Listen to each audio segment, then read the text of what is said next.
Chapter 778. The latest chapter of this book is not finished yet. For more exciting content, please scan the QR code below to download the app. Novels are updated faster. Millions of novels are free to read. Novels with content that can't be found on the internet are all here. Empress Dowager Zhuang stopped picking up the banknotes. The rain was heavy and the wind was strong. If Empress Dowager Zhuang looked up, she couldn't open her eyes at all. She squatted stiffly on the ground in the rain, like a little old lady in the countryside picking vegetables in the ridge. She paused for a moment and then continued to pick up the banknotes. She must have wanted to Jiao Jiao so much that she heard wrong.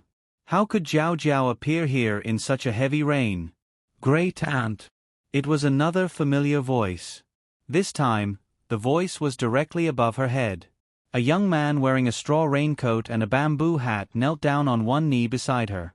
Empress Dowager Zhuang still couldn't raise her eyes, but she caught a glimpse of the ugly red tasseled spear, the little braid, and the big red flower. She couldn't be more familiar with it. However, Empress Dowager Zhuang's eyes suddenly stopped looking up. She lowered her head and brushed her messy hair on her cheeks in the rain, trying to straighten her hair so that she didn't look so embarrassed. She also moved her feet that were numb from squatting, as if she also wanted to make a squatting posture that wasn't so embarrassing. Gu Jiao tilted her head and looked at her. Great aunt, is it really you? Why are you here? This time, Great Aunt's tone was no longer questioning. She was really sure that she had met the person who was least likely to appear in the Great Yen Kingdom. It was also the person she had been thinking about. The old lady suddenly felt wronged. She was robbed on the street, stuffed into a steamed shrimp in the carriage, beaten by the wind and rain, and fell down again and again, but she didn't feel wronged at all. However, Gu Jiao's great aunt broke all her strong feelings in an instant. Her eyes turned red. She was like a child who had been bullied outside and was finally found by her parents. Her small mouth and nose twitched. She said with a crying voice, "Why did you come so late? I've been waiting for you all day." Gu Jiao didn't know what to do. She said blankly, I just walked too slowly. I'll pay more attention next time. I won't take a carriage. I'll ride a horse, the Black Wind King." The old lady didn't understand what the Black Wind King was. She squatted on the ground with the banknotes in her hand, sobbing in grievance. "I'm not crying," she said stubbornly. Yes, Grand Aunt didn't cry. Gu Jiao hurriedly took off her straw raincoat and draped it over Empress Dowager Zhuang. "Aijia doesn't need it, you wear it," Empress Dowager Zhuang said. Not only did she refuse Gu Jiao's straw raincoat, but she also took off the bamboo hat on her head. Gu Jiao stopped her. With Gu Jiao's strength, it was a piece of cake for her to stop an old lady. She tied her bamboo hat and straw raincoat tightly, making it impossible for Empress Dowager Zhuang to take them off. Seeing this, Empress Dowager Zhuang no longer made a futile struggle. She sniffed and pointed at a banknote in front of her. "This is the last one. My feet are numb." Gu Jiao went to pick up the banknote and handed it to Empress Dowager Zhuang. After Empress Dowager Zhuang took the banknote, she didn't put it away immediately. Instead, she handed it to Gu Jiao along with the rest of the banknotes in her hand. "Here, this is for you." Many years later, when Gu Jiao galloped on the battlefield, she would always recall this scene. On a rainy day, she ran for thousands of miles, squatted on the ground, and picked up the banknotes one by one, just to hand them to her in perfect condition. When she lived in the school in her previous life, she never understood why her roommate's mother would transfer several cars from the distant countryside to the city. She was so carsick, just to give a jar of pickled vegetables to her daughter who lived in the school. She thought that she understood that kind of feeling. Gu Jiao carried her grandaunt to a restaurant near the alley and came back to carry the old chancellor. "I want 2 rooms, Gu Jiao said. The old chancellor had been pacing back and forth in front of Lingbo Academy and had long been watched by the nearby shops. The innkeeper originally wanted to check the 2 elders' identities, but Gu Jiao directly showed the token of the Imperial Preceptor Hall. The innkeeper instantly tensed up. "Old master, old madam, please. Young master, please. Get 2 buckets of hot water." Gu Jiao ordered. The innkeeper hurriedly responded, "Yes. Yes. Coming right now." Empress Dowager Zhuang looked at the innkeeper, whose attitude had changed abruptly. "What token do you have that is so useful?" She was worried that the children would live a hard life because of various reasons, but it seemed to be different from what she thought. "The token of the Imperial Preceptor Hall," Gu Jiao said truthfully. Empress Dowager Zhuang calmly acknowledged. At this moment, she was immersed in the excitement of being recognized by Gu Jiao and didn't realize what the Imperial Preceptor Hall was. Although the two elders had brought luggage, it was all wet from the heavy rain. After Gu Jiao sent the two elders to their respective rooms, she went to a nearby clothing store to buy a few sets of dry clothes. She had spare clothes in the carriage. Gu Jiao came to pick up little Jing Kong today, but who knew that the little guy went to the palace with the young commandery princess? Empress Dowager Zhuang's mouth twitched. Was the little monk doing so well? He could even visit the palace of the great Yen dynasty? Then why did you use it as a weapon? Empress Dowager Zhuang's eyes were very sharp. Gu Jiao scratched her little head. I have a lot of enemies recently, so I used it for self-defense. Empress Dowager Zhuang sat in the bathtub behind the screen and calmly acknowledged. It was as if she was saying that this was the right way to open the door. She knew it was not peaceful, and she came at the right time. When Empress Dowager Zhuang and the old chancellor finished packing, Xiao Heng also came. When Gu Jiao went downstairs to buy clothes, she asked the coachman to go back to the Imperial Preceptor Hall and asked Xiao Heng to come to this restaurant. Xiao Heng didn't know it was his grand aunt and the old chancellor who came.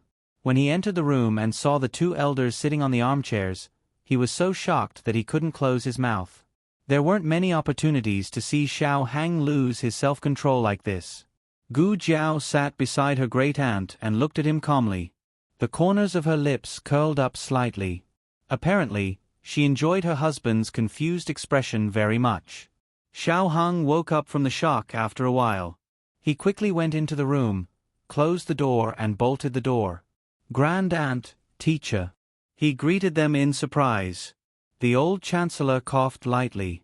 It's easy to expose your identity if you call me teacher. Son-in-law. Xiao Heng changed the way he addressed him. The old chancellor lifted the teacup in satisfaction and drank a mouthful of tea with a calm expression. Xiao Heng was really shocked. He couldn't believe what he saw, but the two elders really did appear in the great Yan's capital. Xiao Heng took a deep breath and suppressed the remaining shock in his heart. He asked the two elders, Grand Aunt, Granduncle, why did you come to the Yen kingdom? The old chancellor asked with an accent, Are you asking for the reason or the method? Xiao Heng said, Don't be so picky. Before answering your question, can you tell me what happened to your face? The old chancellor looked at the mole under his right eye and asked. This mole was originally removed by Princess Xinyang. Xiao Heng touched the mole under his eye and said, I painted it. The old chancellor asked, Why did you paint it? Xiao Heng said, I'll tell you in detail later. First, tell me why you and Grand Aunt came. The old chancellor looked serious. Isn't it because I'm worried about you? You've been gone for so long and didn't even send a letter. We've only left Zhao country for 3 months. You left a month ago and only waited for 2 months. Even the war in Zhao took longer than this. What's the method? Xiao Heng asked. The old chancellor flicked his wide sleeves and said proudly, I forged an employment letter from Lingbo Academy. Xiao Heng was speechless. You don't have to emphasize Grand Aunt. As for why the old chancellor knew what an employment letter from Lingbo Academy looked like, it was because Elder Feng had received it before. Elder Feng's talent was underestimated in Zhao country. All the academies in the Yen kingdom were fighting for him. At least 6 academies in the Yen kingdom had sent an invitation to Elder Feng, including Lingbo Academy in Shangdu. Unfortunately, they were all rejected by Elder Feng.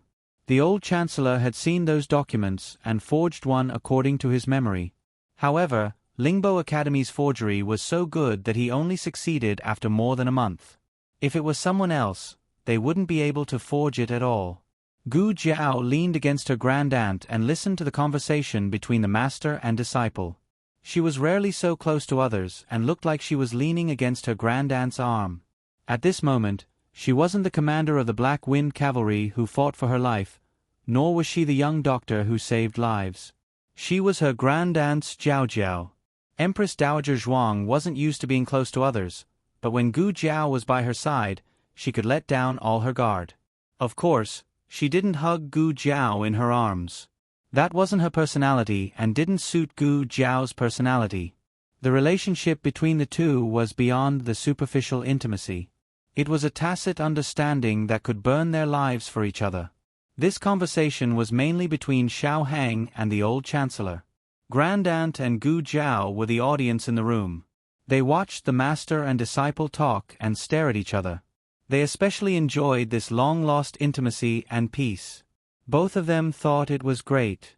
It was great that Grandaunt was by their side. It was great that they found Jiao Jiao. Okay, we've finished talking about our business.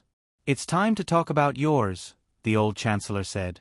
He didn't mention the hardships along the way, but Xiao Hang and Gu Jiao were already having a hard time, not to mention the two of them were old. Okay, what's the situation on your side? The old chancellor was most afraid of suddenly being emotional, so he hurriedly urged Xiao Hang to share information about Shangdu. The situation on their side was a bit complicated. Xiao Hang didn't know where to start, so he had to start from his and Gu Jiao's current identity. What? You replaced Shangguan Qing and became the eldest grandson of the emperor? The old chancellor was shocked. It turned out that the biggest shock wasn't him and Zhuang Jin's coming to Shangdu, it was Xiao Hang's background that was the biggest shock. Xiao Hang said again, I forgot to say that Shangguan Qing is Xiao Qing, the son of my mother and father. The old chancellor thought and said, the son of Princess Xinyang and Marquis Xianping? That child is still alive?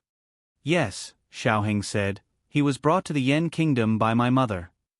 The old chancellor was a bit overwhelmed. Your mother is, Xiao Heng answered seriously, the former crown princess of the Yen kingdom, Shangguan Yen.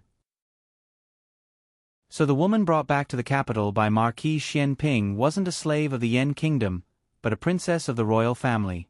Was Marquis Xianping so lucky? Empress Dowager Zhuang came from the palace after all, so she was more sensitive and receptive than the old chancellor in this aspect. Her reaction was still calm. But when Xiao Hang talked about Gu Jiao, she couldn't calm down. The foster son of Duke's Mansion, the commander of the Black Wind Cavalry, the public enemy of the top 10 aristocratic families. Empress Dowager Zhuang's mouth twitched. She knew it. How could this girl not cause trouble? Look at her, she almost turned Shangdu upside down. She did it all by herself. Xiao Hang and the old chancellor talked for a full 2 hours before they finally finished exchanging all the information. The two elders fell silent. The little ones caused trouble here and there, with too many tricks, they were already too shocked. They needed time to digest it. Although Xiao Hang and Gu Jiao had obtained quite a few victories at this stage, in the eyes of the experienced Empress Dowager Zhuang and the old chancellor, the little ones' tactics were not perfect. They acted as they pleased, lacking a tight organization and plan.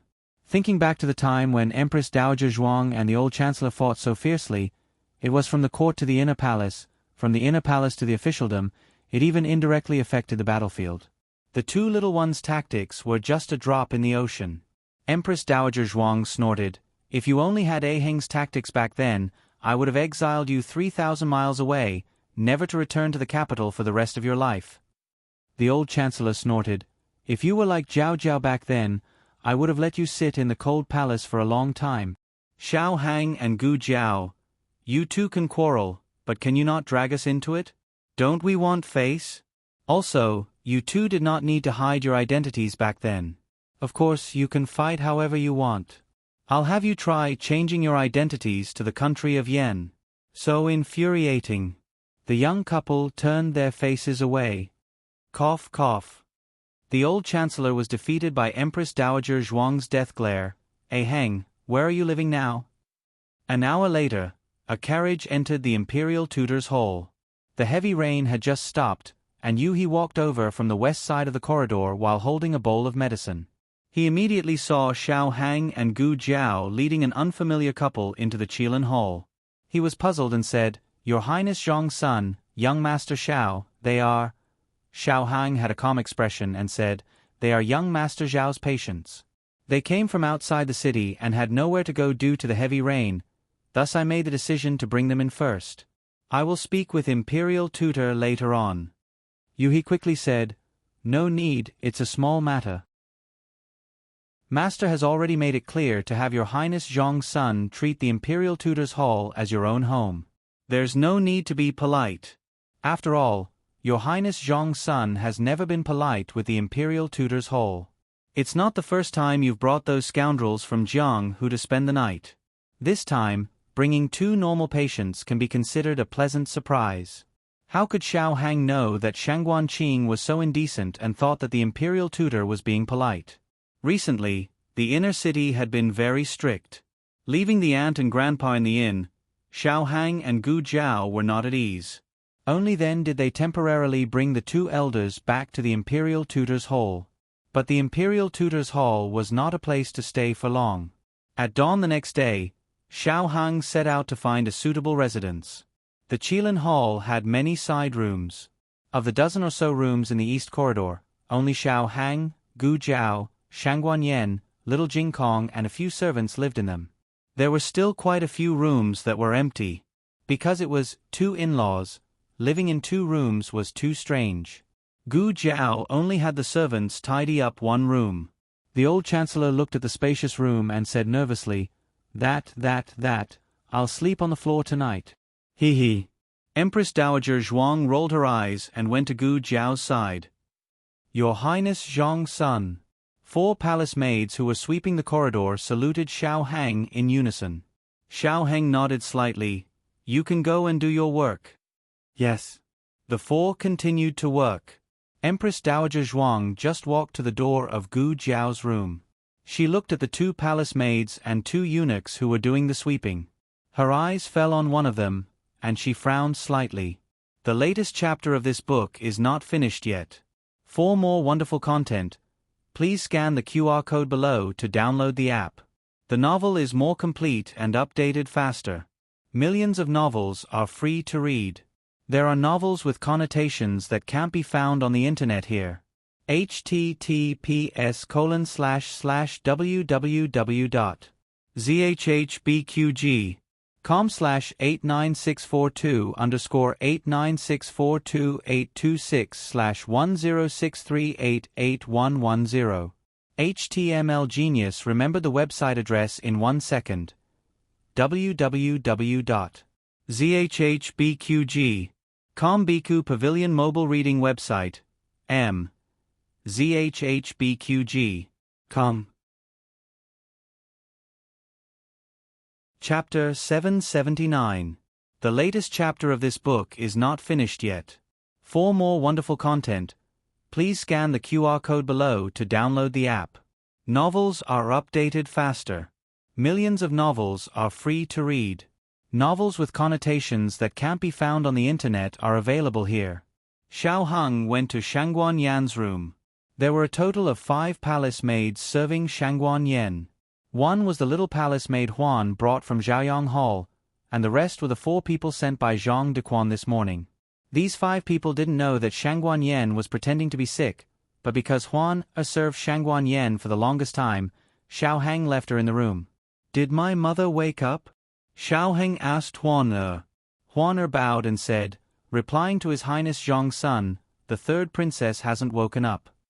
It seems that she didn't expose herself. She won't drop the chain at the critical moment." Xiao Hang stood in front of the bed for a while and said to Huan, well, you continue to guard her. If my mother wakes up, remember to inform me. I will be with young Master Xiao. Huan respectfully replied, "Yes, His Highness Zhong's son." Shangguan Yan, who had been lying under the mosquito net all night. "Leaving just like that?" "Gone, son. I want to go out." Xiao Hang went to Gu Jiao's room. Empress Dowager Zhuang was storing candied fruits. She hasn't eaten for 3 days. The 15 candied fruits that she saved with great difficulty were broken in the heavy rain. Gu Jiao promised to give them to her without missing a single one. While putting the candied fruits into her new jar, she casually said, "Who are the 4 people outside?" Xiao Heng said, "The palace maids and eunuchs sent by His Majesty. Strictly speaking, they are my mother's people." Empress Dowager Zhuang asked, "They were just sent?" Xiao Heng said, "Yes, they were sent this morning."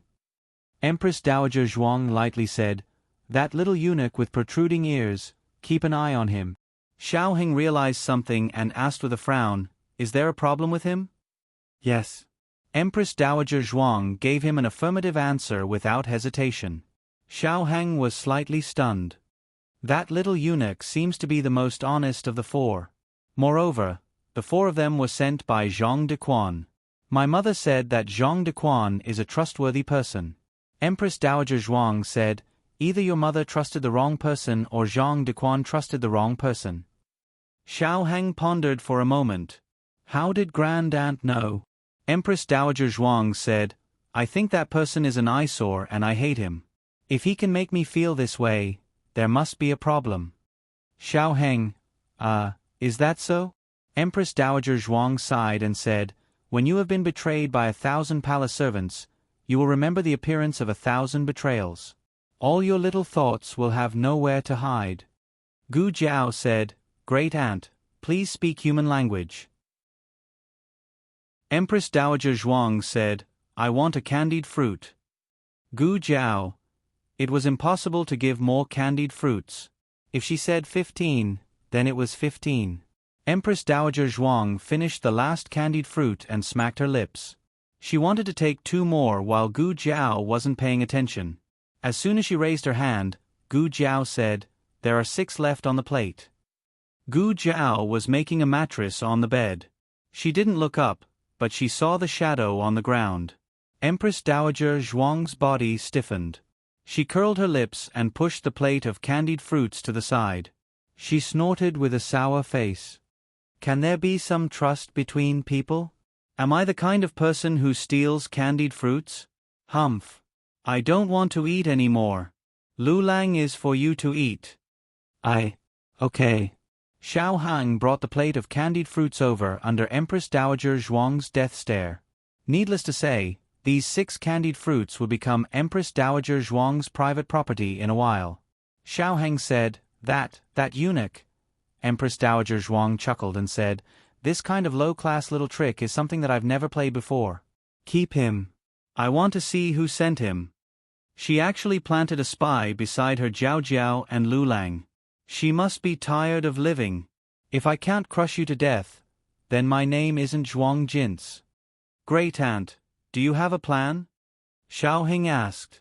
Empress Dowager Zhuang glanced at Gu Jiao and Xiao Heng and said lightly, "This is my gift to you. Just wait for it." The Imperial Palace. Imperial concubine Han was copying Buddhist scriptures in her bedroom. At night, there was a heavy rain. Many places in the palace were filled with water. When Su Gao came in from the outside, his whole body was wet, and his shoes were also wet. However, he didn't dare to change his shoes first. Instead, he went to Imperial concubine Han to report the news that the spy had reported. "How's the situation over there?" Imperial concubine Han asked as she copied the Buddhist scriptures. Su Gao saluted and said, "The emperor's grandson trusts Zhang Dequan very much. He has accepted all the people that Zhang Dequan sent." Imperial concubine Han sneered and said, "Zhang Dequan received Empress Xuanyuan's favor in the past. He has always remembered Empress Xuanyuan's kindness in his heart. Shangguan Yan and Shangguan Qing both understand this. Therefore, they firmly believe in the people that Zhang Dequan sent. However, they never expected that this consort had already planted someone by Zhang Dequan's side." Su Gao laughed and said, "That person was bullied by a eunuch when he was 8 years old. Zhang Dequan saw him and saved him. After that, he turned to Zhang Dequan. Zhang Dequan took care of him for 9 years and also observed him for 9 years." Imperial concubine Han smiled proudly and said, "Unfortunately, he didn't see any flaws." Su Gao said, "How could he know that the bullying that year was arranged by Imperial concubine?" Imperial concubine Han dipped her finger in ink and said proudly, "That little eunuch is also smart. Over the years, we have cultivated a lot of people in the dark, but also exposed a lot. He is very smart. Go back and tell him that if he can help me overthrow Shangguan Yen and her son, I will ask for an imperial edict for him to be transferred to the palace supervisor." The palace supervisor just happened to be gone. Although he is still young, it is not difficult for me to help him get the position. Su Gao exclaimed, "This is really a great grace. Even this servant is jealous." Imperial concubine Han said, "Then I will transfer you to the palace supervisor." Su Gao hurriedly smiled and said, "Look at what imperial concubine is saying. This slave is jealous that he got imperial concubine's appreciation. How can I be jealous of the position of the palace supervisor? To be able to serve imperial concubine is this slave's good fortune. This slave will follow imperial concubine for a lifetime." Imperial concubine Han smiled and said, "You really know how to talk." Su Gao smiled and stepped forward to grind the ink for Imperial concubine Han. Imperial concubine Han glanced at him and said, "Go change your clothes and then come back to serve me. You are sick. I am not used to others." Su Gao was moved. "Yes." Just as he was about to withdraw, a burst of laughter came from outside the bedchamber. Imperial concubine Han hated noise. She frowned and said, "What's that noise?" Su Gao listened carefully and said, "It seems to be the young commandery princess's voice. This slave will go and take a look." At this moment, the rain was not heavy. There was only a light drizzle floating in the sky. The two little kids were barefooted, wearing small straw raincoats and small bamboo hats. They were treading water in the puddle. So fun! So fun! The young commandery princess was treading water for the first time in her life. She was so excited that she shouted. Little Jing Kong often treaded water in the Zhao kingdom. He wore the little yellow raincoat that Gu Jiao made for him. However, this kind of fun would not be reduced by treading water too much. After all, he was treading water in the Yen kingdom now. And there was also the light Shui treading water with him. The two little kids were having a lot of fun. The wet nurse could not stop them. Su Gao looked at the two from afar and returned to the bedchamber to report to Imperial concubine Han. "Imperial concubine, it is the young commandery princess and her little classmate." Everyone in the harem knew that the young commandery princess went to study at Lingbo Academy. It was not strange that she brought a little classmate back. Imperial concubine Han put the brush on the brush holder heavily and said, "So noisy." Imperial concubine Han did not like the young commandery princess. The main reason was that the young commandery princess took away too much of the king's favor. This made the women in the harem very jealous. Imperial concubine Han listened to the childish laughter outside and felt more and more annoyed. She stood up coldly. Su Gao looked at her in surprise. Imperial concubine Han said sarcastically, "The young commandery princess is having so much fun. This concubine also wants to see what she is playing." "Yes." "So he couldn't change out of his wet shoes and clothes?" Su Gao braced himself and followed Imperial concubine Han out of the bedchamber. He held an umbrella for Imperial concubine Han. Imperial concubine Han stood at the door of the bedchamber and looked at the two innocent little kids. There was not a trace of love or affection in her eyes. Instead, there was a strong sense of disgust. She restrained her disgust and walked over with a smile. "Isn't this the light Shui? Why did the light Shui come to Imperial concubine Auntie's place? Are you looking for Imperial concubine Auntie?" The two little kids' puddle game was interrupted. The young commandery princess looked up at her and said seriously, "You are not my auntie. You are Imperial concubine." The young commandery princess did not mean to embarrass Imperial concubine Han. She was just stating the truth. Her auntie was the empress, and the empress had already passed away. The palace servants were all present. Imperial concubine Han only felt that she had been slapped on the face. She clenched her fingers and said with a smile, "The light Shui can call this concubine whatever she wants to call this concubine. Are you tired after playing for so long? Do you want to come to this concubine's place?" This concubine has delicious food in this concubine's palace. Although she hated this little girl, it seemed not bad for the king to come to her palace in a while. At her age, she had long stopped seeking favor for herself. However, there was nothing bad about being an old married couple with the king, just like the king and Empress Shenyuan. The young commandery princess, Jing Kong, do you want to eat? Little Jing Kong, what about you? The young commandery princess, I'm not hungry. Little Jing Kong, I'm not hungry either. The young commandery princess, then we won't eat. Let's continue playing. Little Jing Kong's first impression of imperial concubine Han was not very good. She spoke arrogantly and did not even bend her back. As a child, it was very tiring to look up at her, and she did not even ask for his name. Little Jing Kong still did not know that this was called being arrogant. He just felt uncomfortable. He said, I don't want to play here. Let's go over there. The young commandery princess nodded. Okay. The two little kids happily decided. Goodbye, imperial concubine. The young commandery princess politely bid farewell. Imperial concubine Han's face turned cold. This concubine is trying to be nice to you. You're just a little commandery princess. You don't even have real power in your father's hands. How dare you look down on me? It was not true that the older one was, the more tolerant one would be. Sometimes, when a person was vicious, it had nothing to do with age. Some evil people would only become more vicious when they got older. Imperial concubine Han could not afford to offend the young commandery princess. She could only vent her anger on the young commandery princess's new friend. The two children clattered forward. Little Jing Kong happened to be beside Imperial concubine Han. Imperial concubine Han calmly stretched out her foot and stretched it towards little Jing Kong's foot. Little Jing Kong did not see clearly that it was Imperial concubine Han's foot. He thought it was a rock and stepped on it. Imperial concubine Han. Digression, almost 9,000 votes. Please break the 1,000 mark. The latest chapter of this book is not finished yet. For more exciting content, please scan the QR code below to download the app. Novels are updated faster and more fully. Millions of novels are free to read.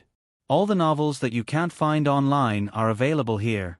https://www.zhbqg.com/89642826826/10638777. HTML Genius memorized the website address in 1 second. www.zhbqg.com Bikuj mobile reading website. zhbqg.com.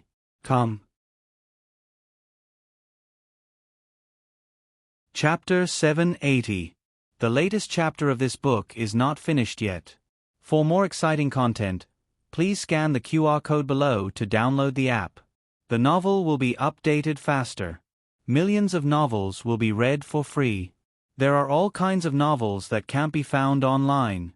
The child's kick seemed weak, but it was a different story if the child was little Jing Kong.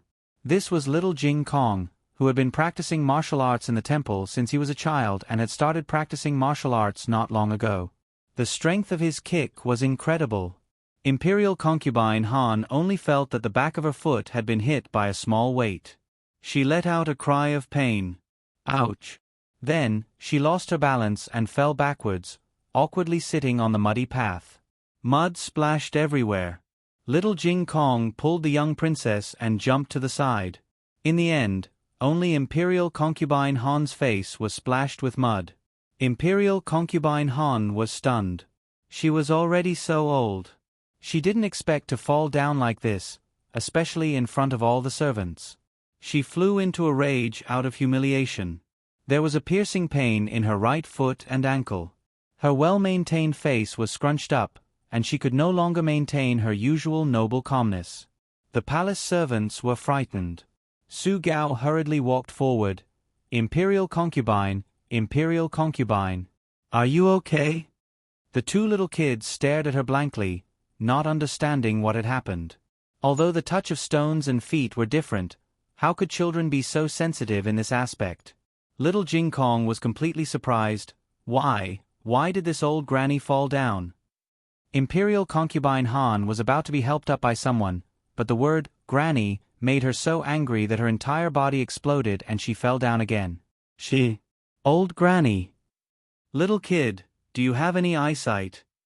Imperial concubine Han was a first-class beauty when she was young. Even though she was old, she paid special attention to her daily maintenance. She looked like she was less than 50 years old. She was an elegant beauty. Little Jing Kong tilted his head and looked at Imperial concubine Han. He didn't understand why adults cared about the title. After all, his master was 27 or 28 years old and already called himself an old granny. In addition, his grandaunt didn't care about her appearance or her age at home. She wasn't even satisfied with her current seniority and wanted others to call her old granny. Therefore, little Jing Kong was very modest when he called her granny. Imperial concubine Han was so angry that her mouth was crooked. While the atmosphere was extremely solemn, the monarch walked over with Zhang de Quan. He was here to look for the young princess.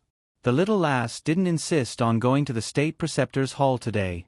At first, he found it quite strange. Had the little lass's personality changed?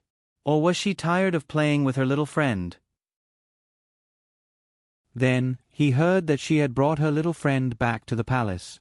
This little girl had even learned to bring people home. But he couldn't say anything. Because of Zhang de Quan's reminder, he remembered that he had indeed told the little girl that if she had any friends in the future, she could bring them back to the palace to play. The monarch arrived at the scene and saw that it was a mess. Imperial concubine Han looked like she had suffered a disaster, and the two little kids seemed to have been frightened by her. "What happened?" he asked in a deep voice. "Your Majesty." Imperial concubine Han and the others hurriedly bowed to the monarch. Imperial concubine Han didn't bother to tidy up her appearance and said to the king, "Your Majesty, it's nothing serious. It's just that child just now. She accidentally stepped on my foot." Before she could finish speaking, the young princess rushed over and hugged the king's thigh. She turned her head to look at Imperial concubine Han and said, "Imperial concubine Han fell. She's in pain. I'm so scared." "What are you scared of?" The king didn't know whether to laugh or cry. "If you're so timid, why do you still run out every day?" Little Jing Kong walked over and greeted politely, "Hello, Uncle Light Shui." He already knew the identity of the young princess and that her uncle was the king of the Yen kingdom. But his family had never instilled in him the concept of hierarchy between the imperial power and the commoners. The emperor of Zhao country and Qin Chuyu didn't either. It was just a simple matter of making friends. The king's gaze fell on the little boy's young face. It was normal for him to be calm when he didn't know his identity. But now that he knew he was the king of the Yen kingdom, he could still be so fearless and calm. Was this little boy stupid and didn't know what imperial power was, or was he born fearless even if he knew? The king suddenly thought of the Shenyuan family and what Shenyuan Li had said. He asked Shenyuan Li what he pursued in his life. He thought Shenyuan Li would answer that he would be loyal to the Yen kingdom, assist the emperor, or revive the Shenyuan family and make the Shenyuan family the most powerful family in the Yen kingdom under Shenyuan Li's leadership. But he didn't get any of his answers right. Shenyuan Li stood under the bright sky and said with a solemn expression, "Set your heart for heaven and earth, set your life for the people, inherit the lost knowledge of the past, and bring peace to the world." Set your heart for heaven and earth, set your life for the people, inherit the lost knowledge of the past, and bring peace to the world. He had lived for half his life and had never heard such enlightening words. At that moment, he felt that as the king of a country, he had become narrow-minded. Uncle, why aren't you saying anything? Jing Kong said hello to you." The young princess hung on his leg and grabbed the jade pendant on his waist. Only the young princess would be so daring. Prince Ming also grabbed it when he was young, and the result was miserable. The king's face darkened immediately. The king came back to his senses and gently took away the young princess's hand. "You're not allowed to grab this." "Okay." The young princess obediently took back her little hand. The monarch didn't want to think about the past anymore. Under the gaze of his little niece, he greeted Jing Kong respectfully and asked, "Why are you treading water?" "It's fun," the young princess said. "A girl should act like a girl." The king was about to say this when he remembered that Shangguan Yen was even more naughty than the young princess when she was young. The young princess only stepped on puddles, but Shangguan Yen jumped into mud. The palace didn't let her jump, so she ran to the Shenyuan family to jump. Thinking of Shangguan Yen, the king's expression became complicated. Since the king was here, it was impossible to continue the game of treading water. "Imperial concubine, please return to the palace," the king said to Imperial concubine Han. Imperial concubine Han smiled softly and said, "It's raining. Your Majesty, why don't you bring the young princess and her little classmate to my palace? I'll let people prepare dinner. There's crispy meat that the young princess likes to eat." The king looked at the young princess, but the young princess shook her head. "I don't want to go to Imperial concubine's place." The king took the two little kids back to his bedroom. Imperial concubine Han saw that the king didn't care about her at all. She was so angry that her feet hurt even more. Little Jing Kong had a pleasant night in the palace. He stepped on puddles and ate the imperial food. Although he could only eat vegetarian dishes, the taste was very good. It was getting late. The king called Zhang Dequan, "Go to the rearguard commandery and ask Wang Su to send Jing Kong to the imperial teacher hall."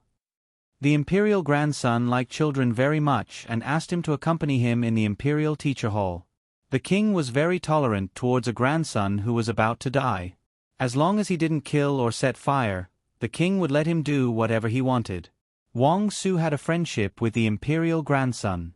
Asking him to send Jing Kong back was also a disguised way for the imperial grandson to see more of his former friends in the last days of his life. However, Wang Su was not there. He went out to do something. "Then you will personally send him back," the king said. "Yes." Zhang Dequan brought two imperial experts and sent little Jing Kong back to the imperial teacher hall. Little Jing Kong held a bag of books and said, "Okay, I can go in by myself." "Goodbye, eunuch Zhang." Zhang Dequan said, "I will send you in." Little Jing Kong waved his hand. "No need. I know the way." He had walked from the entrance to the Qilin Hall many times. It was no longer raining. Little Jing Kong held a bag of books and jumped out of the carriage, running towards the Qilin Hall. "Slow down." Zhang Dequan couldn't catch up with him even if he wanted to. How could this little guy run away so fast? Little Jing Kong wanted to jiao, so of course he ran fast. He ran forward energetically and didn't notice that there was someone in front of him. But the moment he was about to bump into the person, he suddenly became alert. He held the bag of books and dodged to the side, brushing past the person. However, his wrestling attributes suddenly flared up, and he fell forward with a cry of pain. That person suddenly turned around and grabbed little Jing Kong with her slender jade-like hand. The bag of books in little Jing Kong's arms fell down. He was quick to react. He hooked and grabbed the bag with his little toe. He caught the bag of books that almost fell into the puddle. "Wow!" the man exclaimed in surprise. Obviously, he didn't expect the little guy to react so quickly. "What's your name?" he asked. Little Jing Kong was still being carried by him, like a little silkworm hanging on a tree. Little Jing Kong turned his head to look at him and said, "I'm Jing Kong." "Who are you?" He said, "I'm Feng Wuming, Taoist name Qing Feng." "What does Taoist name mean?" Little Jing Kong only knew the Taoist name, but this guy was very good-looking. Taoist Qing Feng said, "It's also a name." Little Jing Kong said, "Oh, why do you have so many names?" "Because one of them was a Taoist name." Taoist Qing Feng didn't have any experience with children, so he couldn't explain it clearly. He simply changed the topic. "Who did you learn your skills from?" Little Jing Kong asked, "You mean the skills just now?" "I created them myself." Did he learn how to wrestle from others? It seemed that he didn't have a master. In fact, Taoist Qing Feng and little Jing Kong met once. But at that time, Taoist Ching Feng was busy dealing with Liao Chen and didn't pay attention to this little guy. Little Jing Kong was only looking at his master and didn't see Taoist Ching Feng's movements clearly. Taoist Ching Feng only felt that this little guy's voice was a little familiar. But he couldn't remember it. Taoist Ching Feng said, "I just saved you. How are you going to repay me?" Little Jing Kong thought for a while. "Can't I thank you with words?" Taoist Ching Feng pointed at his wrist and said, "But you tore my clothes." Little Jing Kong looked down and found that when he grabbed the book bag, he accidentally grabbed Taoist Ching Feng's sleeve and tore it. He said in a daze, "Then, I'll compensate you?" Jiao Jiao said to be a little man brave enough to take responsibility. Taoist Ching Feng said without changing his expression, "This set of clothes is very expensive.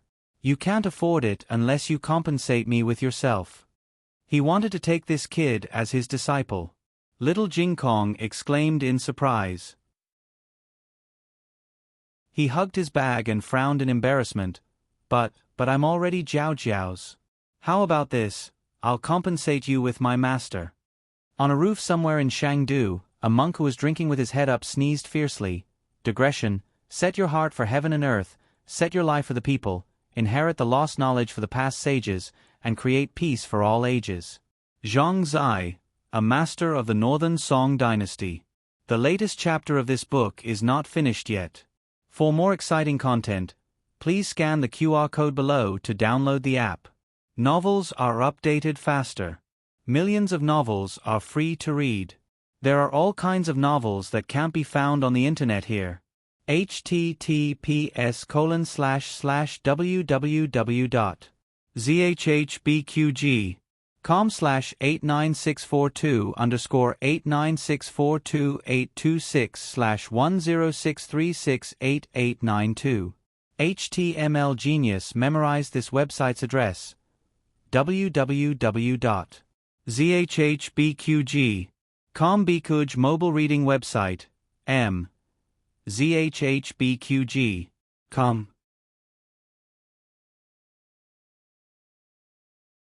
Chapter 781. The latest chapter of this book is not finished yet. For more exciting content, please scan the QR code below to download the app. Novels are updated faster and more frequently. Millions of novels are free to read. Novels that can't be found on the internet are all here. Jing Kong. Not far away, Yi Qing walked over. He looked at Taoist Ching Feng and then looked at little Jing Kong, who was being carried in the air by Taoist Ching Feng. He asked in confusion, "What happened?" Little Jing Kong explained, "Big brother Yi Qing, I almost fell down. It was big brother Ching Feng who saved me." Yi Qing was even more confused. "You guys know each other?" Little Jing Kong said, "We just met. So that's how it is." Yi Qing nodded and reached out to take little Jing Kong. "Thank you, Ching Feng." Since Ching Feng failed to take in a disciple, he didn't say anything else and left without looking back. His temperament was different from normal people, so Yi Qing didn't take it to heart. The road was muddy, so he directly carried little Jing Kong back to the Qilin Hall. When Zhang Dequan finally caught up, little Jing Kong had already skipped to find Gu Jiao. Zhang Dequan went to visit Shangguan Yen. Knowing that Shangguan Yen didn't have any benefits, he sighed in melancholy. Little Jing Kong entered Gu Jiao's room and found out that his grandaunt and uncle were here. His reaction couldn't be said to be very similar to Xiao Heng's reaction, but it was exactly the same, a proper little chicken. "Little monk, come here." Empress Dowager Zhuang sat on a chair and said to little Jing Kong, "I'm not a little monk anymore." Little Jing Kong corrected, and patted his little ponytail with his little hand. "My hair is so long." Empress Dowager Zhuang snorted, "Humph look." Little Jing Kong ran over with his bag of books, stuck out his little head, and let his grandaunt see his ponytail. Empress Dowager Zhuang said, "It seems to be a bit long." Empress Dowager Zhuang took the bag of books from his arms and put it on the table. He looked at the two and asked in surprise, "Grandaunt, granduncle, why did you guys come so far?" "To steal your food," Empress Dowager Zhuang said. Little Jing Kong acted as if he was facing a formidable enemy. He immediately pressed down on his pocket and said, I didn't hide any food." Empress Dowager Zhuang was speechless. On the way here from Little Jing Kong, he was tanned. Now that he was back, he was more muscular and stronger than when he was in Zhao country. It was indeed a healthy calf. Empress Dowager Zhuang didn't say anything, but a trace of imperceptible relief flashed through her eyes. After the brief shock, Little Jing Kong quickly regained his talkative nature and chattered away for the whole night. Empress Dowager Zhuang's fear of being dominated by the little trumpet spirit came to her head again. She leaned back in her chair, as if she had nothing to live for. The old chancellor tested him on his homework in Little Jing Kong and discovered that he had learned quite a lot of new knowledge in Yen Kingdom. Even the old knowledge from before didn't fall behind. In the trip to the Yen Kingdom, only Little Jing Kong was studying seriously. Little Jing Kong insisted on sleeping with Gu Jiao and Grandaunt tonight. Gu Jiao didn't object. In the dead of night, the mysterious hall of the state preceptor closed its sharp eyes like a giant abyss beast. The mosquito net was filled with the smell of wine and medicine on Empress Dowager Zhuang. Little Jing Kong was sprawled out in the middle of the room, holding his favorite little golden abacus in his hand, and breathing evenly from his little mouth. Gu Jiao pulled a small piece of cloth and put it on his small belly. When she was about to close her eyes, she heard Empress Dowager Zhuang, who was sleeping outside, ask in a daze, "Is Gu Yan's illness really cured?" Gu Jiao said softly, "Yes, the operation was very successful. He will be like a normal person in the future." "Oh." Empress Dowager Zhuang turned over. After a while, she asked as if she was sleep-talking, "Xiaoshan has grown taller?" "Yes, a lot taller. It will be quieter here in a few days. I'll bring them here." "Okay." Empress Dowager Zhuang answered vaguely and finally fell into a deep sleep. After Imperial concubine Han lost face outside the bedchamber, she came back and sat in her room for a long time. She didn't reconcile with her temper until midnight. Su Gao breathed a sigh of relief. "Your Highness."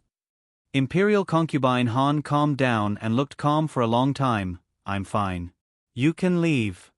"Your Highness, do you need to do anything over there?" The over there, Su Gao was referring to the spy they placed in the Qilin Hall. Imperial concubine Han sighed. "No, it's just a child. There's no need to make a fuss. Follow the original plan and don't act rashly." Hearing Imperial concubine Han's words, Su Gao's hanging heart returned to his stomach. A little impatience spoils great plans. "Your Highness, you are so wise." His praise was sincere. Imperial concubine Han was a person who was easily angered, but her temper came and went quickly. Once that ferocious energy had passed, she would no longer go down a dead end. "How can I delay my business for a child?" She vented her anger on the child because it was an easy thing to do. It was as easy as swatting away a bug that had fallen on her body. There was no need to consider or plan. She didn't expect that she would fail. But no matter what, she couldn't let herself be immersed in the anger of such a small situation. Her real enemies were Shangguan Yen and Shangguan Qing, as well as the new commander of the Han family's Black Wind Cavalry, Xiao Lulang. Shangguan Yan's group still needs to be treated with caution. She said, "Let's wait for them to get some useful information first. It won't be too late for me to take action." The next day, Xiao Hang sent Little Jing Kong to Lingbo Academy first. Then he went to the insurance company in the inner city of Xingdu to find a suitable house. Empress Dowager Zhuang and the old chancellor finally realized that this was the Imperial Preceptor's Hall, the most sacred and mysterious place in the great Yen Kingdom. More than 30 years ago, the Yen Kingdom and Zhao Kingdom were both lower kingdoms. Relying on the wisdom of the 6 books in the Imperial Preceptor's Hall, the Yen Kingdom rose rapidly. In just a few decades, the Yen Kingdom had the strength to compete with the Jin Kingdom and Liangliang Kingdom. As the Empress Dowager, Zhuang Jintz dreamed of seeing the 6 books of the Yen Kingdom. And as a powerful minister, the old chancellor was also full of curiosity and yearning for this treasure land that gave birth to such powerful wisdom. After the two got up, they were shocked for a long time in their rooms. They really came to the Imperial Preceptor's Hall that they dreamed of? It seemed that the two children still had some ability. They could get the qualification to enter the Imperial Preceptor's Hall in just 2 months and be treated as a guest of honor. Although they had the support of Xiao Heng's royal family background, it might be the two children's ability that made it to the Imperial Preceptor's Hall alive. They were young and lacked experience, but at the same time, they also had a wise mind and the courage to move forward. They had the luck that the Empress Dowager and the Chancellor couldn't have. Well, not bad. Empress Dowager Zhuang muttered. Gu Jiao didn't understand why her grandaunt said that. Empress Dowager Zhuang didn't intend to explain, lest the little girl's tail rose to the sky. She asked, "What is that protruding ear doing?" Gu Jiao said, "Little Li is sweeping the corridor with the other 3. I paid special attention to him this morning. He hasn't moved at all. He doesn't take the initiative to ask for information, nor does he try to get close to Shangguan Yen." Empress Dowager Zhuang snorted, "He is biding his time." Gu Jiao said, "If he is biding his time, how can we find the culprit behind the scenes?" Empress Dowager Zhuang casually said, "If he doesn't do it himself, we will find a way to make him do it." Empress Dowager Zhuang went out of the room.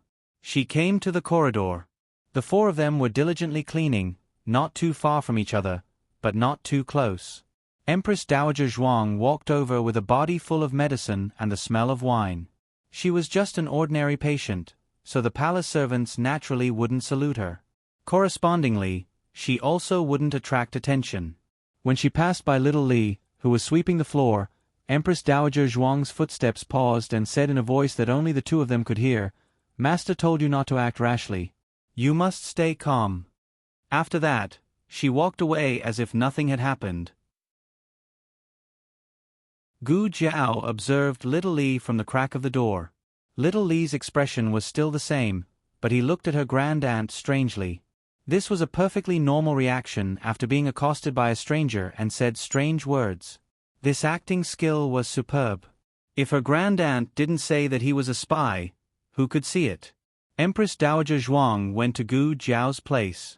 She didn't let anyone find out that she stayed here at night, so it didn't matter during the day. She was a patient, so she should come to see the doctor. Gu Jiao closed the door and went to the window with her grandaunt. She whispered, "Grandaunt, what did you just say to him?"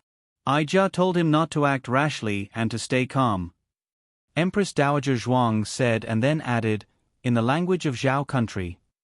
Gu Jiao blinked. Don't worry, he understood. The 3 of you are not hard to deal with, and you are also under his surveillance. You are from Zhao country. If you want to exchange information with someone, is it safer to speak Zhao country's language or Yen country's language? Zhao country's language. Because ordinary disciples couldn't understand. Gu Jiao understood. In order to better monitor her, the mastermind behind the scenes would definitely send a palace servant who understood Zhao country's language. It was too hard to be a spy these days if you didn't know a few foreign languages. Gu Jiao said again, "But what did that sentence mean? Why didn't you directly let him act, but let him stay put? Wasn't he supposed to stay put?" Empress Dowager Zhuang explained to Gu Jiao patiently, like an eagle elder teaching a young eagle how to hunt with all her patience.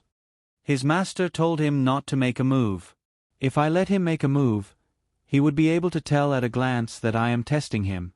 And I said the same thing as his master, so he wouldn't be sure if I was testing him or if his master really sent another one. Gu Jiao nodded in realization. Plus, Grandaunt also speaks Zhao country's language. It's equivalent to a secret signal between the 2 of you.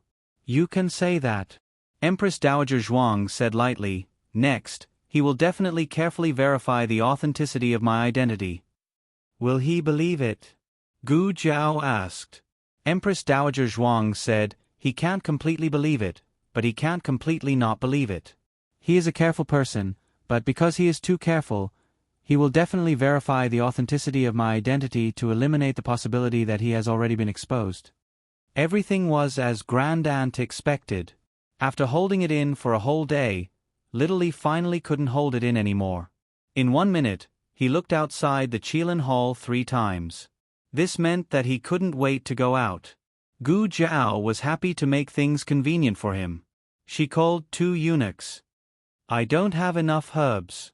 Little Li, Little Deng, you 2 go to the medicine shop and buy some herbs for me.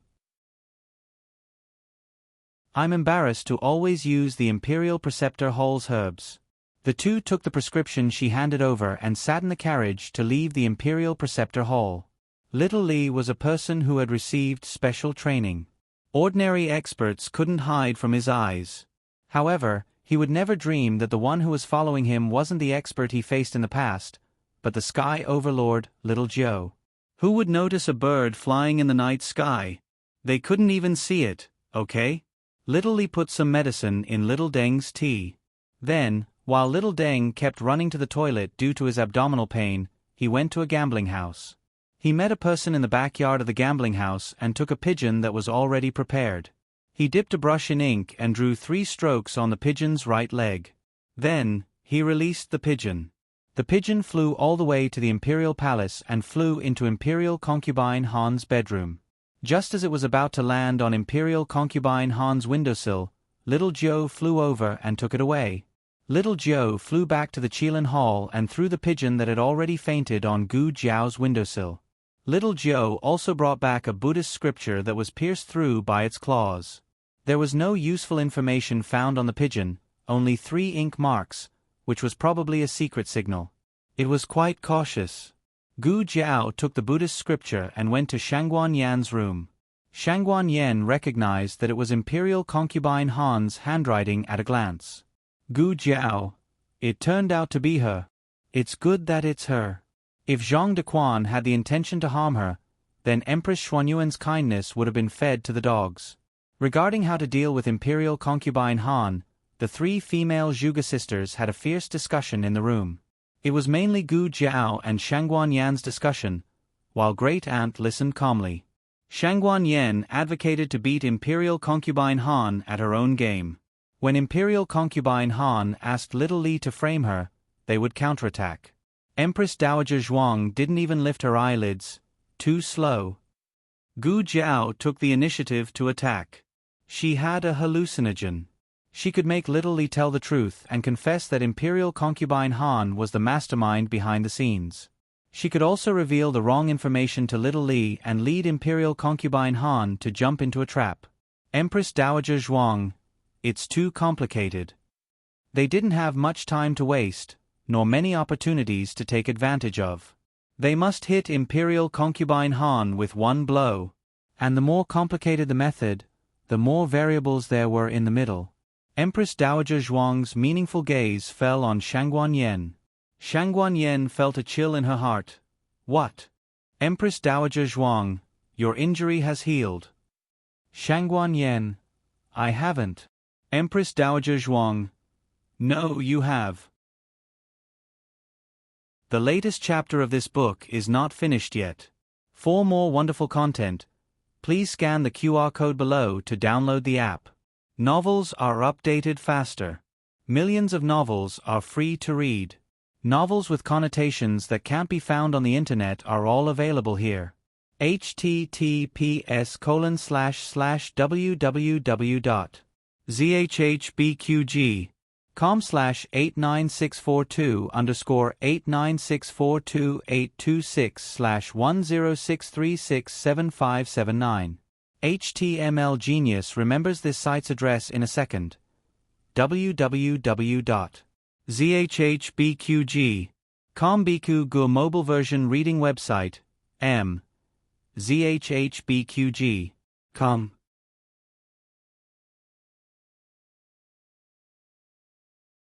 Chapter 782. The latest chapter of this book is not finished yet. For more exciting content, please scan the QR code below to download the app. The novel was updated faster. Millions of novels were free to read. There were all kinds of novels that couldn't be found on the internet. After school today, the young princess came to the State Preceptor Hall again.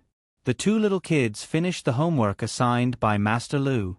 The process was like this. Little Jing Kong did every question seriously, and the young princess drew every little tortoise seriously. Master Lu didn't dare to scold her, and he had to give her an A every time. The young princess was the first person in history to be able to make it out of the circle with tortoise skills. The little loudspeaker spirit was noisy enough, and now there was another little loudspeaker spirit. The two channels were played on a stereo loop, and the grand aunt was almost sent to the sky to stand side by side with the sun. Zhang Dequan didn't know that the Empress Dowager's soul was out of her body because of the noise. He just felt sorry for the emperor.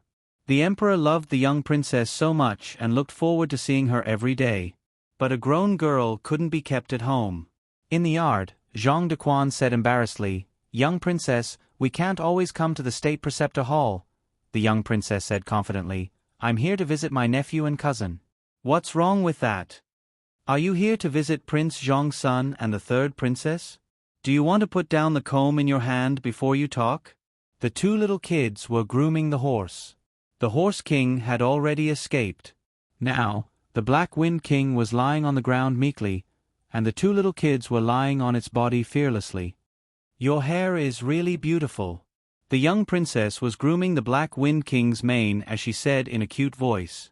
The Black Wind King was very tolerant of human children. They were grooming him, and he was resting. He was no longer as tense and alert as he was in the Han family. He didn't allow himself to show any signs of fatigue or weakness. No one asked him to be a war horse that would never fall.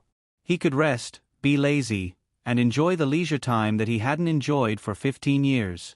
He didn't live for his master, and he didn't live for waiting.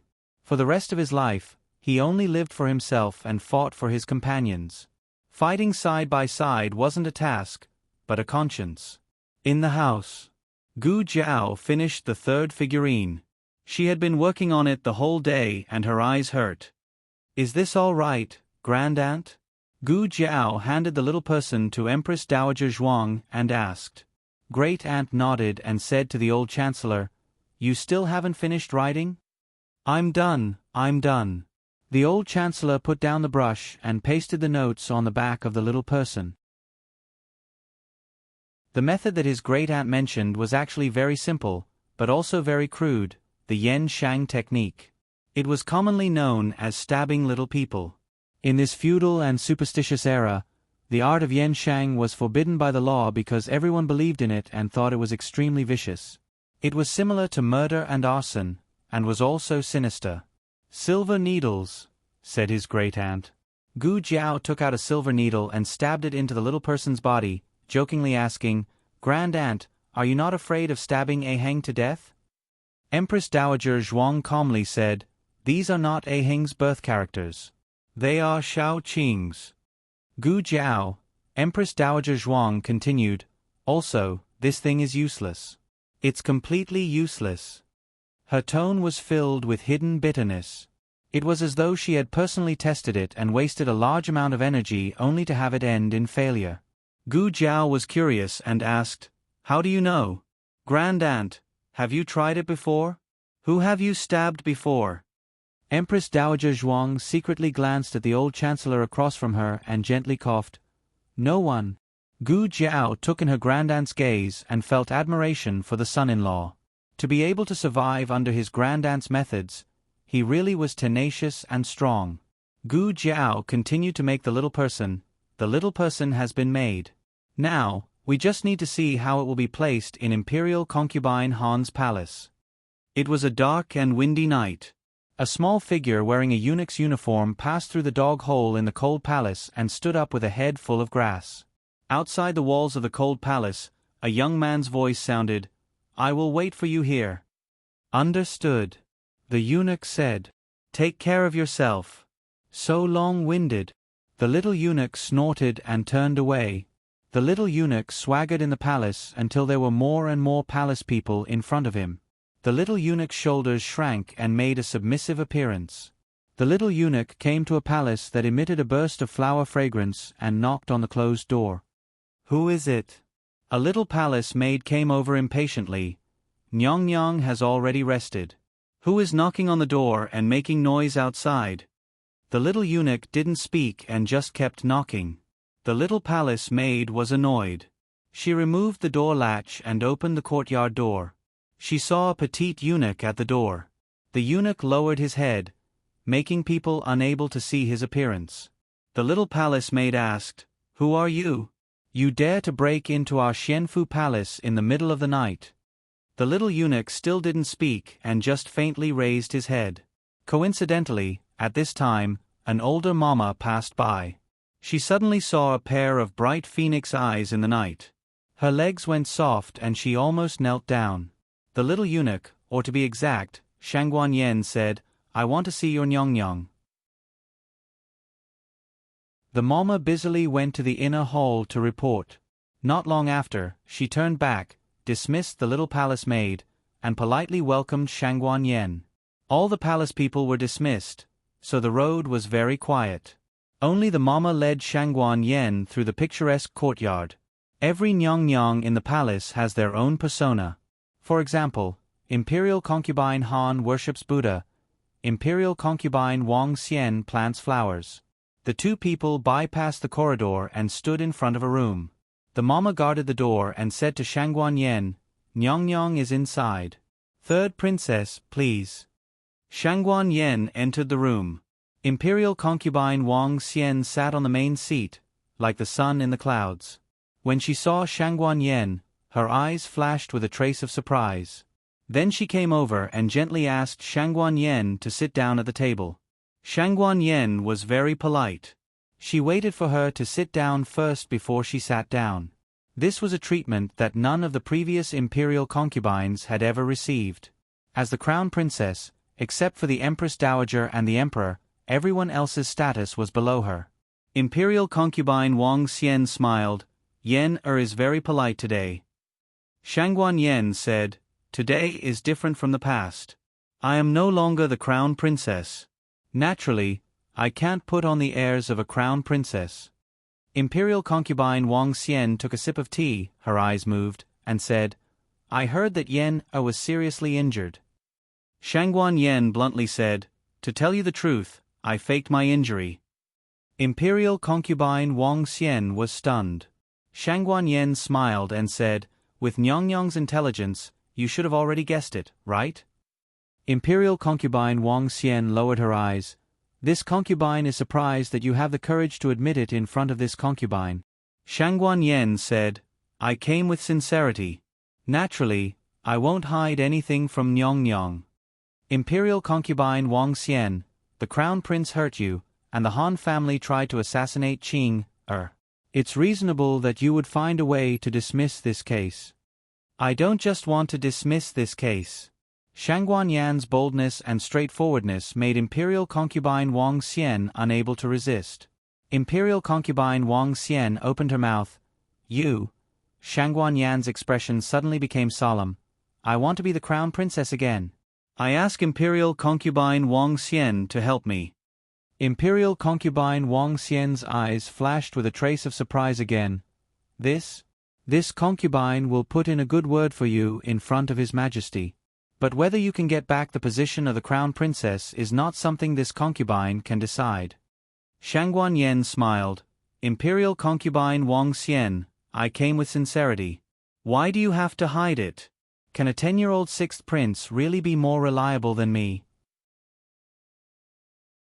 Imperial concubine Wang Xian lowered her eyes and took a sip of tea. "This concubine doesn't understand what you are talking about." Shangguan Yen faintly said, "Concubine Wan was banished to the cold palace. Her 10th prince was handed over to Imperial concubine Wang Xian to raise. Imperial concubine Wang Xian has everything except for a prince who can ascend the throne. But with all due respect, compared to King Su, King Ling, and King Li, the 10th prince's combat ability is not enough. Even Shangguan Qi, who has been stripped of his position as the crown prince, has a higher possibility of making a comeback than the 10th prince." Imperial concubine Wang Xian clenched her fingers under her wide sleeves. Shangguan Yen then said, "The Wang family is a family that can stand shoulder to shoulder with the Han family. Unfortunately, it will never happen to eldest sister and second sister." Imperial concubine Wang Xian is very unwilling, right? "Why can I be the crown prince just because I am a princess?" I want to tell Imperial concubine Wang Xian that people are born different. My starting point is the end of so many brothers and sisters.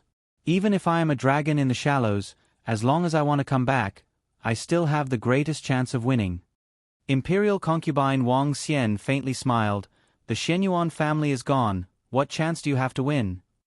Shangguan Yen smiled and said, I still have Imperial concubine Wang Xian. As long as Imperial concubine Wang Xian is willing to help me, I will help Imperial concubine Wang become the empress. The Wang family will be my mother's family in the future. Words are no guarantee, I will write it in writing. This temptation is too big. Imperial concubine Wang Xian didn't say anything for a long time. The incense on the table was half burnt when Imperial concubine Wang Xian asked in a low voice, What do you want me to do? Shangguan Yen took out a brocade box from her wide sleeves and put it on the table. Imperial concubine Wang Xian, please put the things in the box into Imperial concubine Han's bedroom. But do you think it's over? Not at all.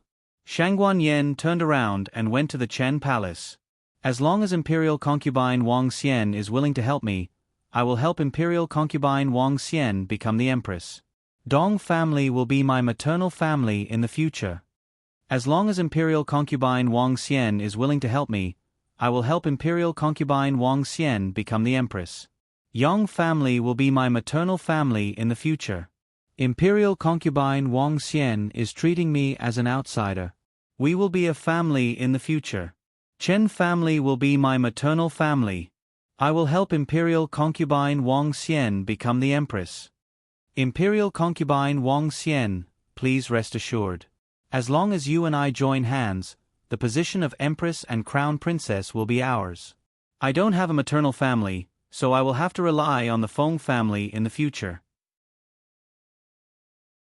After all the little people were sent out, Shangguan Yen put her hands behind her back and took a long breath.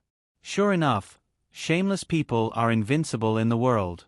Digression, the third night watch has come.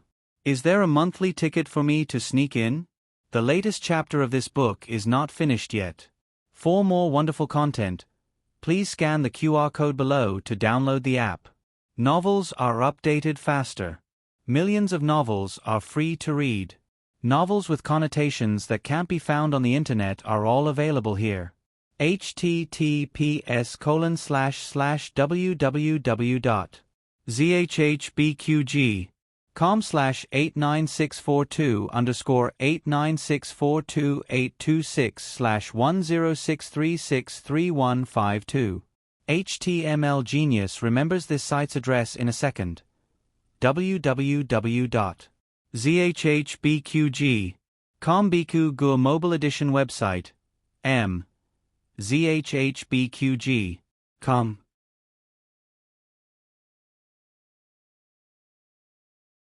Chapter 783. The latest chapter of this book is not finished yet. For more exciting content, please scan the QR code below to download the app. Novels are updated faster. Millions of novels are free to read. Novels with content that can't be found on the internet are all available here. After Shangguan Yen finished her business, she went out of the cold palace's dog hole and met with Gu Changfeng, who had been waiting for a long time. Riding a horse or riding a carriage was too noisy. Qing Gong was the best choice to make trouble in the middle of the night. Gu Changfeng used his Qing Gong and brought Shangguan Yen back to the state preceptor's hall.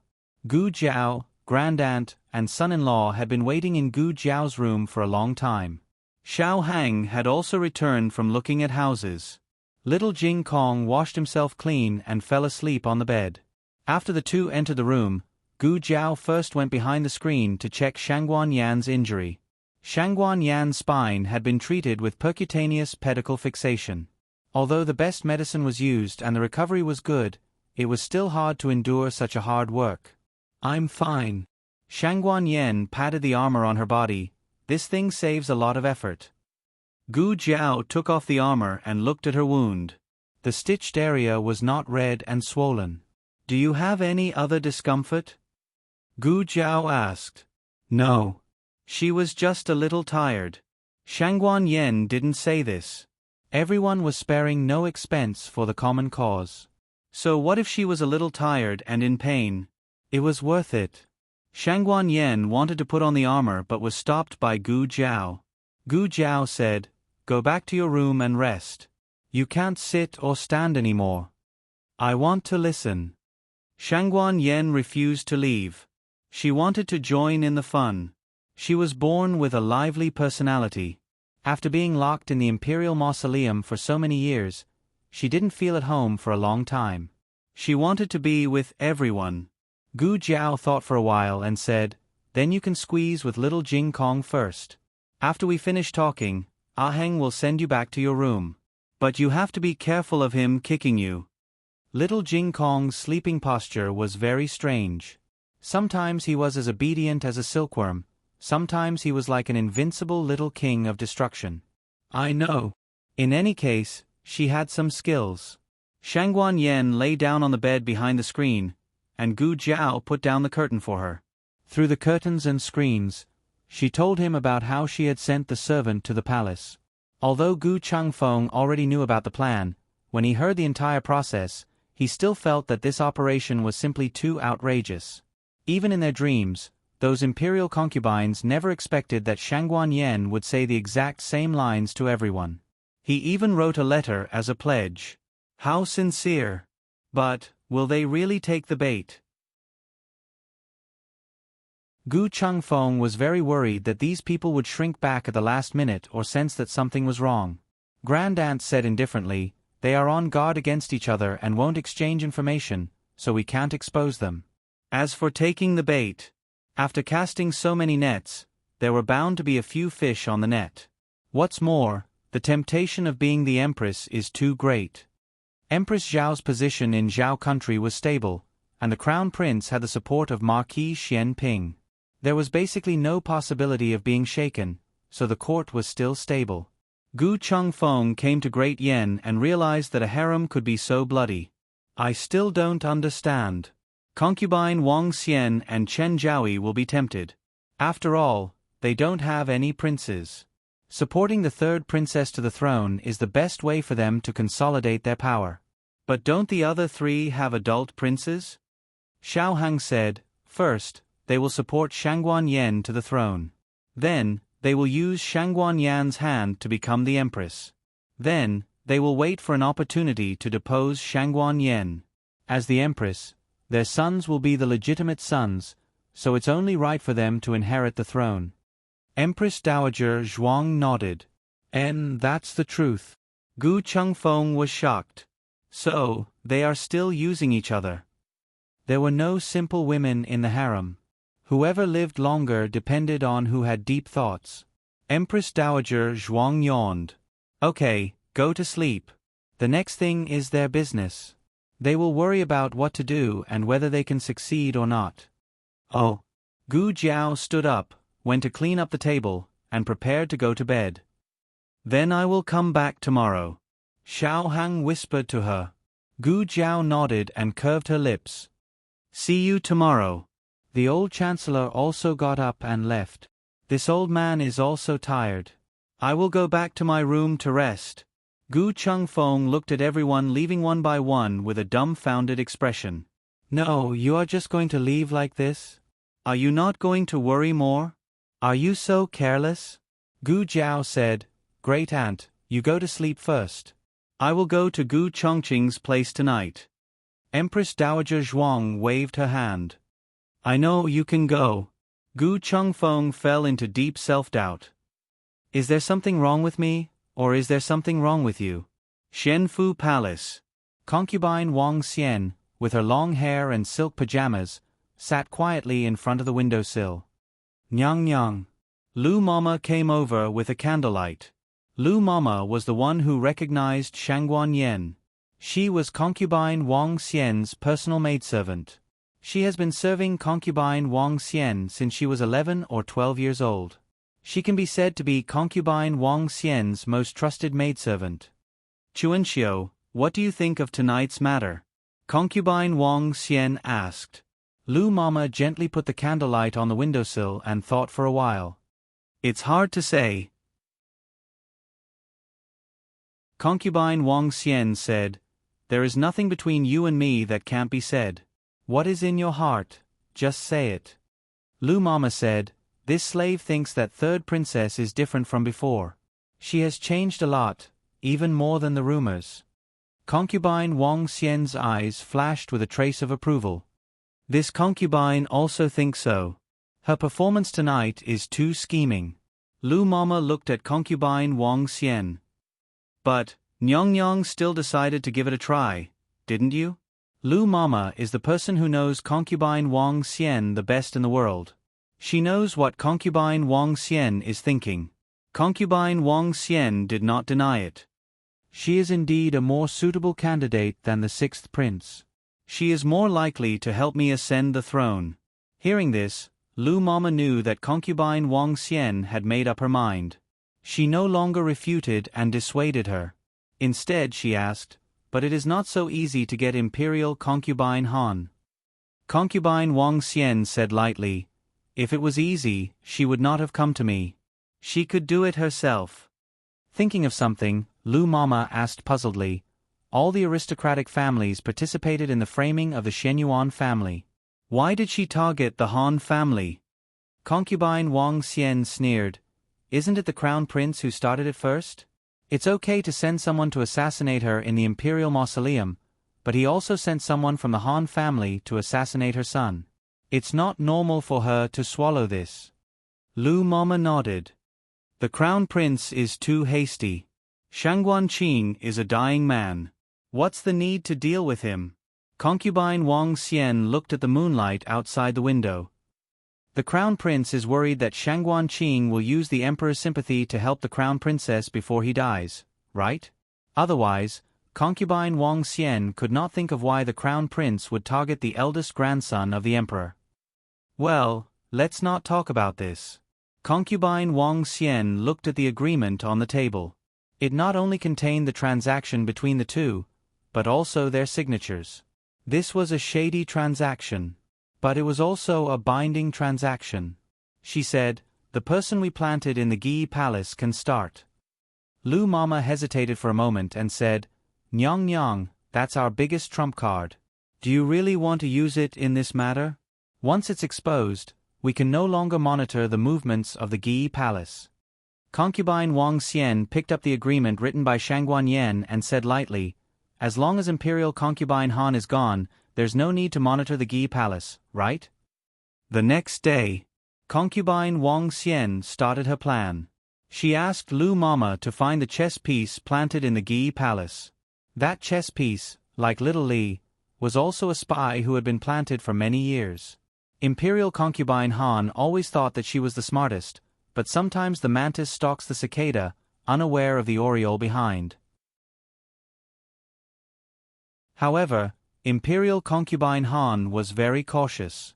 Even after several years, that chess piece still couldn't gain her full trust. But this kind of thing didn't need to be Imperial concubine Han's first confidant to do. "Do you understand Nyong's instructions?" Behind the rockery, Lu Mama handed him a long brocade box in her wide sleeve. The eunuch accepted it, kicked it back into his sleeve, and whispered, "Nyong, please rest assured. This slave will definitely do this well. Nyong, please treat this slave's family well afterwards." Lu Mama solemnly said, "Don't worry, Nyong will." The eunuch looked around vigilantly and carefully returned to the Gi Palace. On the other side, Concubine Dong and the others also began their own actions.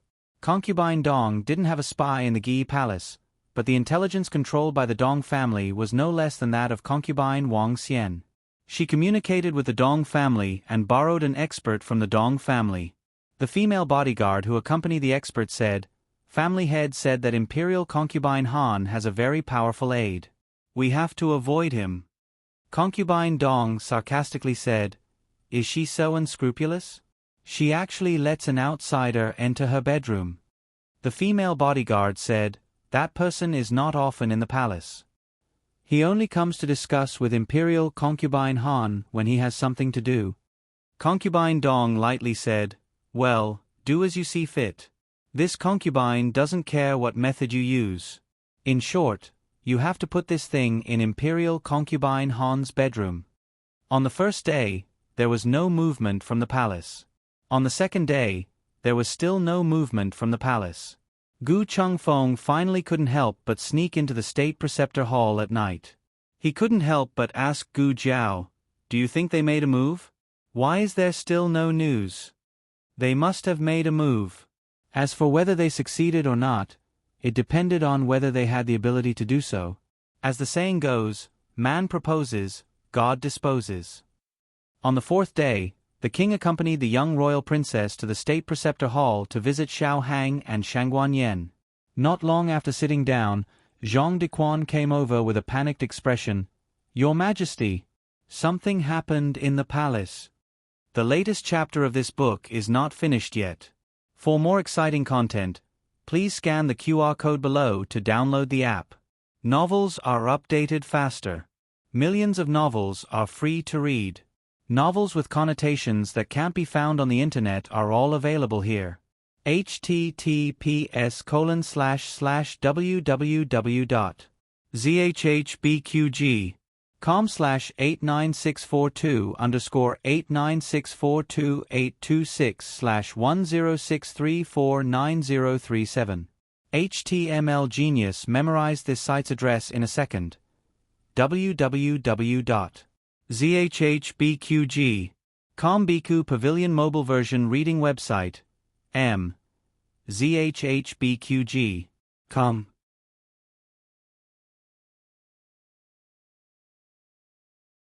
Chapter 784. The latest chapter of this book is not finished yet. For more exciting content, please scan the QR code below to download the app. Novels are updated faster. Millions of novels are free to read. Novels with connotations that can't be found on the internet are available here. At this time, the king was sitting in front of Shangguan Yan's bed. The little princess and little Jing Kong had already gone to cause trouble for little Shi. In addition to him, there was only Shangguan Yan, who closed her eyes and pretended to be dead, and Xiao Hang, who accompanied her. One was unconscious, and the other was not going to live for long. They were not outsiders. The king's face sank and asked, "What's the matter? Why are you in such a hurry?" It's. Zhang Dequan was afraid of those few words and couldn't say it out loud. The king said in a deep voice, "I forgive you, speak." "Yes." Zhang Dequan braced himself and told the whole story. It turned out that the sixth prince was flying a kite in the palace today. While flying, the kite broke and flew into Imperial concubine Han's bedroom. The sixth prince went to ask for his kite. After all, he was a prince. Of course, he couldn't just stand outside the door. He went in to greet Imperial concubine Han. After that, when the palace servants were looking for the kite, they accidentally found a strange thing in the flowers. The sixth prince was young and curious. He ran over and asked the palace servants to dig it out. Who would have thought that it was a little person full of silver needles? Judging from the situation at the scene, the little person was buried under the ground. However, because of the heavy rain a few days ago, the soil was washed away, causing the little person to be exposed. Piercing the little person, the king's eyes flashed with a trace of danger. "Return to the palace." Xiao Hang got up and looked at the king with concern. "Imperial grandfather, I will accompany you to the palace." The king thought for a moment and didn't refuse. "Take good care of the little princess." The king left Zhang Dequan and returned to the palace with Xiao Hang. The matter was very big. The scene was surrounded by Imperial concubine Wang Xian. Although Imperial concubine Han was in charge of the Phoenix Seal, this matter was related to her future. Imperial concubine Wang Xian directly called the people of the Rearguard Commandery. The Rearguard Commandery was the most special yamen in the outer court. It was directly under the king's jurisdiction. Although they were not allowed to break into the harem, if the emperor's safety was threatened, they could enter first and report later. The king had arrived. At this moment, some concubines who were watching the show had also arrived. Xiao Hang did not bow to these imperial concubines. Whether it was Shangguan Yen or the crown princess, he was now the only imperial grandson of Empress Xinyuan. Except for the emperor and empress, he did not need to bow to anyone. "Where is it?" the king asked. Wang Xianfei winked at Lu Mama. "Mama, give the things to His Majesty." "Yes." Lu Mama held a handkerchief with both hands. On the handkerchief, there was a little person dug out from the flowers. The sixth prince nestled in Wang Xianfei's arms in fear. He didn't understand why he was just looking for a kite. How could he make such a big scene? Imperial father looked very unhappy. "Mother, I'm scared," he whispered. "Don't be afraid." Wang Xianfei caressed his head and comforted him softly. But in his heart, he secretly said, "Fortunately, I chose Shangguan Yen. The sixth prince is so timid, after all, it will be difficult for him to take on a big responsibility." Of course, she didn't hate the sixth prince. After all, she didn't have a son. It wasn't bad to have an obedient sixth prince by her side. Xiao Heng directly took the little person. "Your Highness." Lu Mama was shocked. The king also frowned. "Don't touch this kind of unlucky thing." "It doesn't matter," Xiao Heng said indifferently. "Huh." He unintentionally turned the little person over and saw a line of words written on the back of the cloth. He asked with a puzzled look, "Imperial Grandfather, isn't this your birth date?" Naturally, the king saw it. His face sank to the extreme. Where was it found? Who found it? Lu Mama pointed to the grass not far away that was surrounded by Wang Xianfei's people and respectfully said, "It was found there. His Highness the Sixth Prince's kite fell there." His Highness the Sixth Prince's servant, Zhang En, and Xiao Shang from Gi Palace went to look for the kite. They found it together. One was Wang Xianfei's person, and the other was Imperial Concubine Han's person. There was no possibility of someone framing them at the scene. The king looked coldly at Imperial Concubine Han. "Imperial Concubine, what else do you have to say?" Imperial Concubine Han, who had been stepped on by little Jing Kong a few days ago and had yet to recover, limped to the king, knelt down and saluted, "Your Majesty, I'm innocent. I didn't know anything." "Your Majesty." Xiao Hang was not in a hurry to interrupt. This was because he was very confident in his imperial grandfather's ability to fill in the blanks. His imperial grandfather's imagination must be better than his. The king looked at her coldly. "You mean someone sneaked into your palace and framed you for practicing the Yen Shang technique?"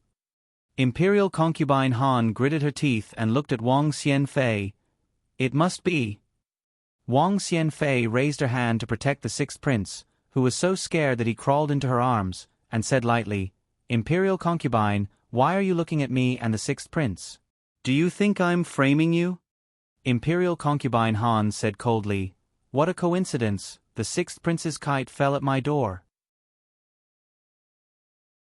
"What a coincidence, the sixth prince's kite broke in my garden."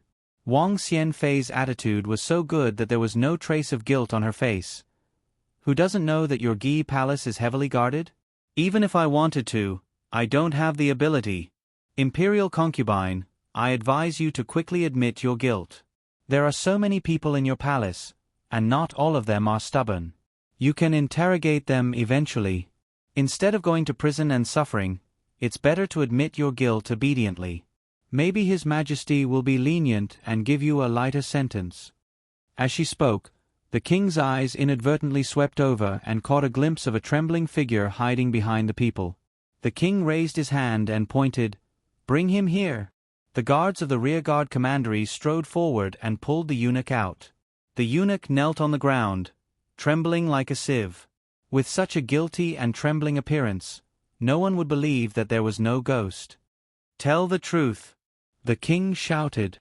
It's this servant who buried it," he stammered. It's Imperial Concubine, using this servant's family, to threaten. This servant didn't dare to disobey." Imperial Concubine Han's expression suddenly changed. Kneeling on the ground, she straightened her body and pinched her handkerchief to point at the eunuch. "Feng Yusheng, this concubine has treated you well. Why are you slandering this concubine?" The eunuch called Feng Yusheng kowtowed to her and cried, "Imperial Concubine, please let this servant's family go. This servant begs you. This servant is willing to apologize with death. But please forgive this servant's family."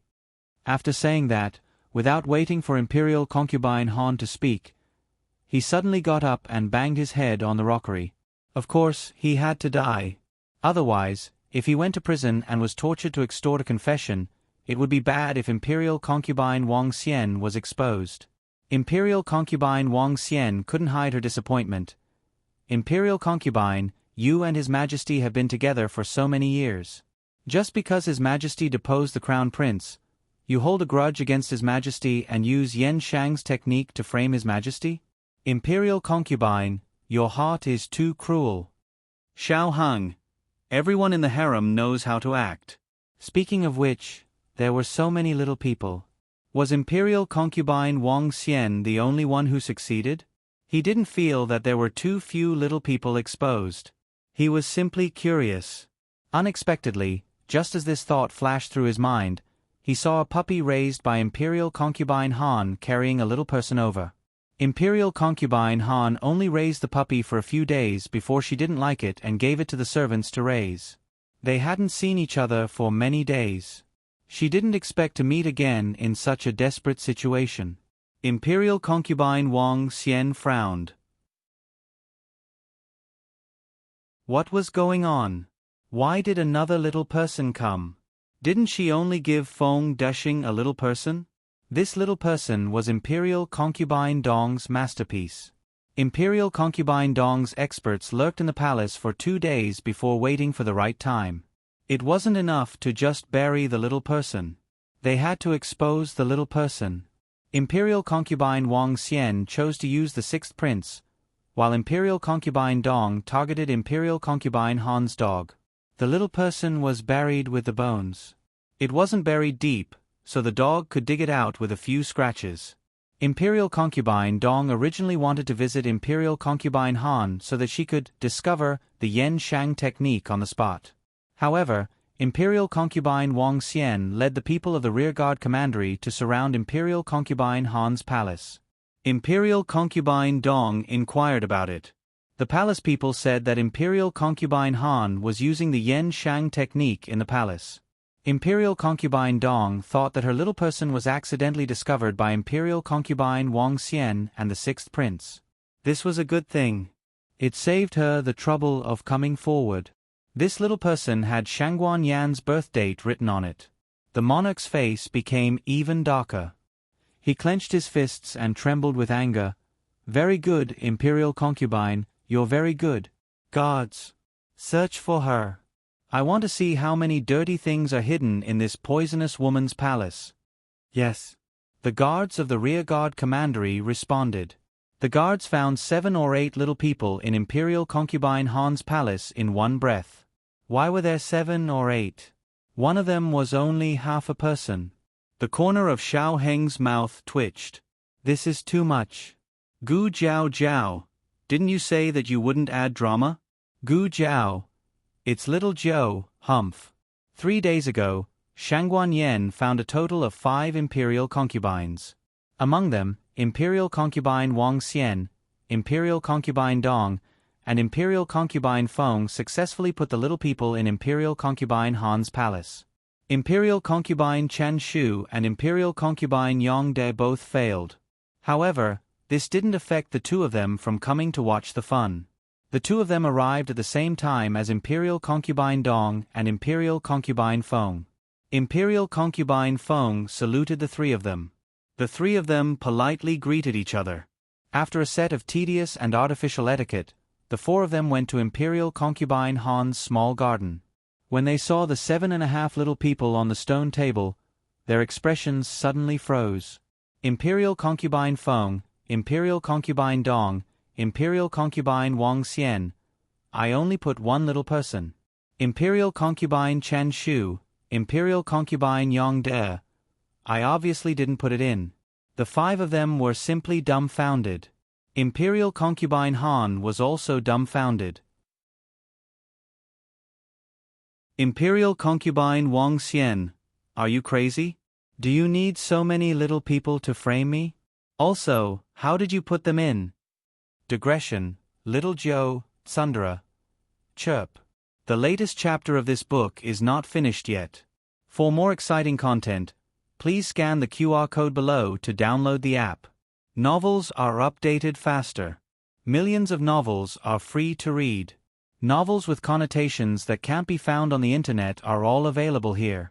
https://www.zhbqg.com/896428826/1063477704.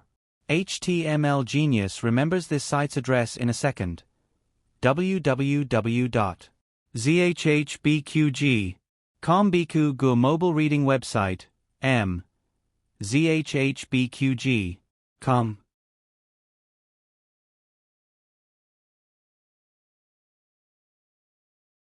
Chapter 785. The latest chapter of this book is not finished yet. For more exciting content, please scan the QR code below to download the app. The novel was also updated at a faster rate. Millions of novels were read for free. There are all kinds of novels that can't be found online here. If Imperial Concubine Han hadn't planted a spy in the Qilin Hall first, they could have dealt with her later. The sky wanted to rain, the mother wanted to get married, and the Imperial Concubine wanted to court death. There was nothing that could be done. After the monarch issued the decree to abolish the Imperial Concubine, he left with Xiao Hang with a cold expression. Wang Xianfei and the others also left the Guei Palace after sending the monarch off. Wang Xianfei asked the palace maid to bring the sixth prince back first. When a noble lady fell, it meant that the position of Guei Fei was empty. The other imperial concubines did not need to be promoted to Guei Fei, but Feng Zhaoyi's position made her very eager to enter Guei Palace. But today, Feng Zhaoyi was not in the mood to think about conferring the title of imperial concubine. Her mind was filled with those little people. She couldn't figure out why there were so many of them. Also, how could it be so coincidental that Imperial Concubine Han's letter of usurping the throne was also dug out as soon as the little one was discovered? Everything was too coincidental. Don't you guys feel that there's something strange about what happened today? Just as Feng Zhaoyi was puzzled, Imperial Concubine Dong opened her mouth. In the Imperial Harem, the Empress was the most respected. Below her were the Imperial noble consorts, the noble, virtuous, and virtuous consorts. However, Consort Dong was originally a second-ranked consort. Because the positions of the four consorts had been filled, the monarch made an exception and granted her the title of Consort Chen, which was also a first-rank consort. Consort Dong voiced out the doubts in their hearts. Only the 5 imperial concubines who had an alliance with Shangguan Yen would have this feeling. The rest of the imperial concubines didn't know the cause and effect. They just thought that Imperial Concubine Han really did something like stabbing a villain and writing an imperial edict. Chen Fei, do you feel that something is strange? Wang Xianfei asked. Unrelated people wouldn't find it strange. Only the person who framed Imperial Concubine Han with the little one would think that the imperial edict and letter were also framing. It was as if this was originally a perfect plan, and burying a villain in Imperial Concubine Han's palace was just one of the moves. Consort Wang Xian was testing Consort Dong. How could Consort Dong Chen not want to test the other consorts? Don't you think there are too many villains? She asked. Then how many do you think it should be? Chen Shufei asked. None of them were fools. After a while, who wouldn't be able to discern the underlying meaning? But no one was willing to say that number. Wang Xianfei said, "How about this? I'll count to 3, and everyone will say it together. At this point, I believe that no one is a fool, and don't treat others as fools." The few of them looked at each other. Consort Dong thought for a moment. Okay, I agree. Chen Shufei and Yang Defei nodded in agreement. The first-rank imperial concubines all agreed, but the fourth-rank Feng Zhaoyi naturally had no reason to not follow the crowd. Wang Xianfei took a deep breath and slowly said, 1, 2, 3. 1. 1. 1. No. No. The ones who said no were Consort Chen Shu and Consort Yang De, while the ones who said 1 were Consort Wang Xian, Consort Dong, and Feng Zhaoyi. As soon as the voice fell, the faces of the several people changed subtly. Consort Wang Xian frowned and pinched her fingers. She gritted her teeth and said, "Well, the next question will be answered by the three of us. Where was the little one found? Again, let's count to 3. Consort Dong and Feng Jiaoyi became nervous and nodded. Consort Wang Xian. 1, 2, 3. In the flowers. Next to the doghouse. Under the bed. Consort Wang Xian's trusted eunuch buried the little one in the flowers. Consort Dong's expert placed the little one near the doghouse. Feng Jiaoyi loved to curry favor with Imperial concubine Han. When she had the chance to get close to Imperial concubine Han, she personally threw the little one under Imperial concubine Han's bed. Now that the confrontation had reached this point, who wouldn't have the slightest bit of confidence in their hearts? Consort Wang Xian's eyes turned cold.